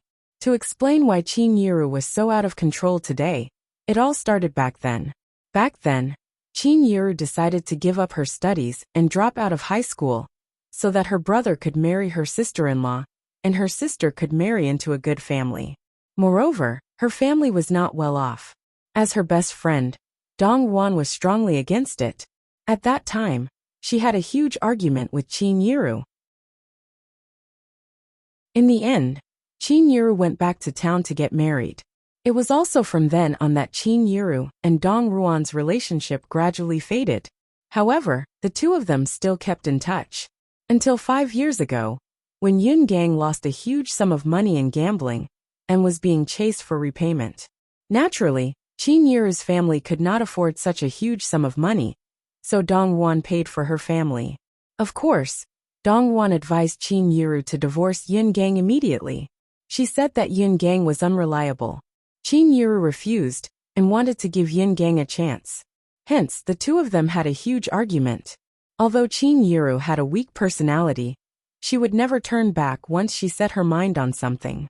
At that time, Dong Ruan was forced into a corner and said, "If you continue living like this, Yun Gang, this bastard, will cheat on you sooner or later. When that time comes, it will be too late for you to regret it." It was because of this sentence that Qin Yiru and Dong Ruan suppressed their anger for a few years. Both of them were stubborn, and neither of them was willing to give in on this matter. Hence, they completely broke off contact with each other from then on. Qin Yiru knew that Yun Gang gambled, but she always believed that Yun Gang would never cheat on her. It was also because of this that she continued to live with Yun Gang.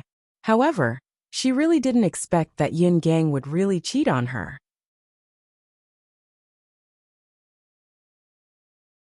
Chapter 75. After listening to Qin Yiru's brief recount of what she had been through all these years, Dong Ruan was both angry and heartbroken. Dong Ruan's personality was different from Qin Yiru's. She was impatient in everything, and was a classic career woman. Listening to Qin Yiru, she was gritting her teeth in anger. Yin Gang is a jerk. Yiru, I've told you long ago that Yin Gang and his family aren't good people. You didn't listen back then. Dong Wan was actually quite pissed when she said that, but there was a hint of disappointment in her tone. Yiru, you should have come to me long ago. How can I not help you when something so serious has happened? Dong Wan said earnestly. It was only then that Dong Wan noticed Yun Jian, who was standing beside Qin Yiru. This is your Xiao Jian, right? She's all grown up now. I remember she was only 10 years old back then. She's grown up so quickly. She's in junior high now, right? Dong Wan patted Qin Yiru's shoulder, not bringing up the sad past with her. Qin Yiru wiped her tears and smiled through them. Yeah, Xiao Jian is in Xinjiang Town Junior High School now. As she spoke, Qin Yiru patted Yun Jian and gestured to Yun Jian. Xiao Jian, she's Mom's best friend. Come, call her Auntie Dong. Yun Jian looked at Dong Ruan and greeted politely. Hello, Auntie Dong. Dong Ruan's kindness to Qin Yiru was not an act. Yun Jian could see it in Dong Ruan's eyes. Eyes did not lie. Dong Ruan was genuinely concerned about Qin Yiru. Oh good. Good. Yiru, your child is very sensible. Dong Ruan could not help praising with a smile at Yun Jian. After that, Dong Ruan and Qin Yiru resumed their conversation. The two of them hadn't seen each other for a few years, so they naturally had a lot to talk about. As she spoke, Dong Ruan turned to ask Yun Jian, Xiao Jian, since you guys are leaving that home, why don't you move to Longmen City? You can stay at your Auntie Dong's house. Coincidentally, you're in the 3rd year of middle school, and you're about to take your middle school exams. Your Auntie Dong will transfer you to number 1 middle school, okay? The teaching standards of number 1 high school are guaranteed to be top-notch. Qin Yiru had just told Dong Ruan everything. Since Qin Yiru wanted to divorce Yun Gang, her home was still Yun Gang's property. In this way, Qin Yiru had to find another place to live. Dong Ruan gave it some thought, thinking that her family was in trouble anyway, so she volunteered to have Qin Yiru and her family move to Longmen City. Qin Yiru was also very grateful for Dong Ruan's help, but they were old friends after all, so she didn't say much. Moreover, Dong Ruan could send Xiao Jian to EE. Number 1 high school's teaching standards were quite good. It was the best junior high school in Longmen City. Many parents tried their best to send their children to number 1 high school, even forking out large sums of money, but it was all in vain. Xiao Jian's grades were poor, but she could definitely improve her grades if she went to number 1 high school. Qin Yiru and Dong Ruan had come to an agreement. Dong Ruan was here to ask Yun Jian if she was willing to transfer to Longmen City. After all, the child's approval was very important. Transferring schools meant that they had to enter a new environment and reintegrate into a new group. Especially now, transferring schools in the middle of the 3rd year of middle school. She might not be able to fit in at school. Yun Jian was taken aback. She had planned to move her family to Longmen City, but Dong Ruan's suggestion was a perfect fit for her. I'm okay with it. Yun Jian nodded with a press of her lips. Thus the matter was settled. Screech. At this moment, the sound of an emergency brake suddenly came from the courtyard of the villa. A black and dazzling limited edition sports car drifted on the spot and stopped right in front of the few of them. The sound startled Qin Yiru. Cars were rare these days, let alone a sports car. What's more, the car did an emergency drift just now and stopped in front of them without missing a beat. Yun Jian narrowed her eyes in thought when the car door opened, and a tall figure stepped out from the driver's seat. The person's face came into focus. Handsome, deep and unfathomable. Yun Jian was stunned when she got a clear look at the person.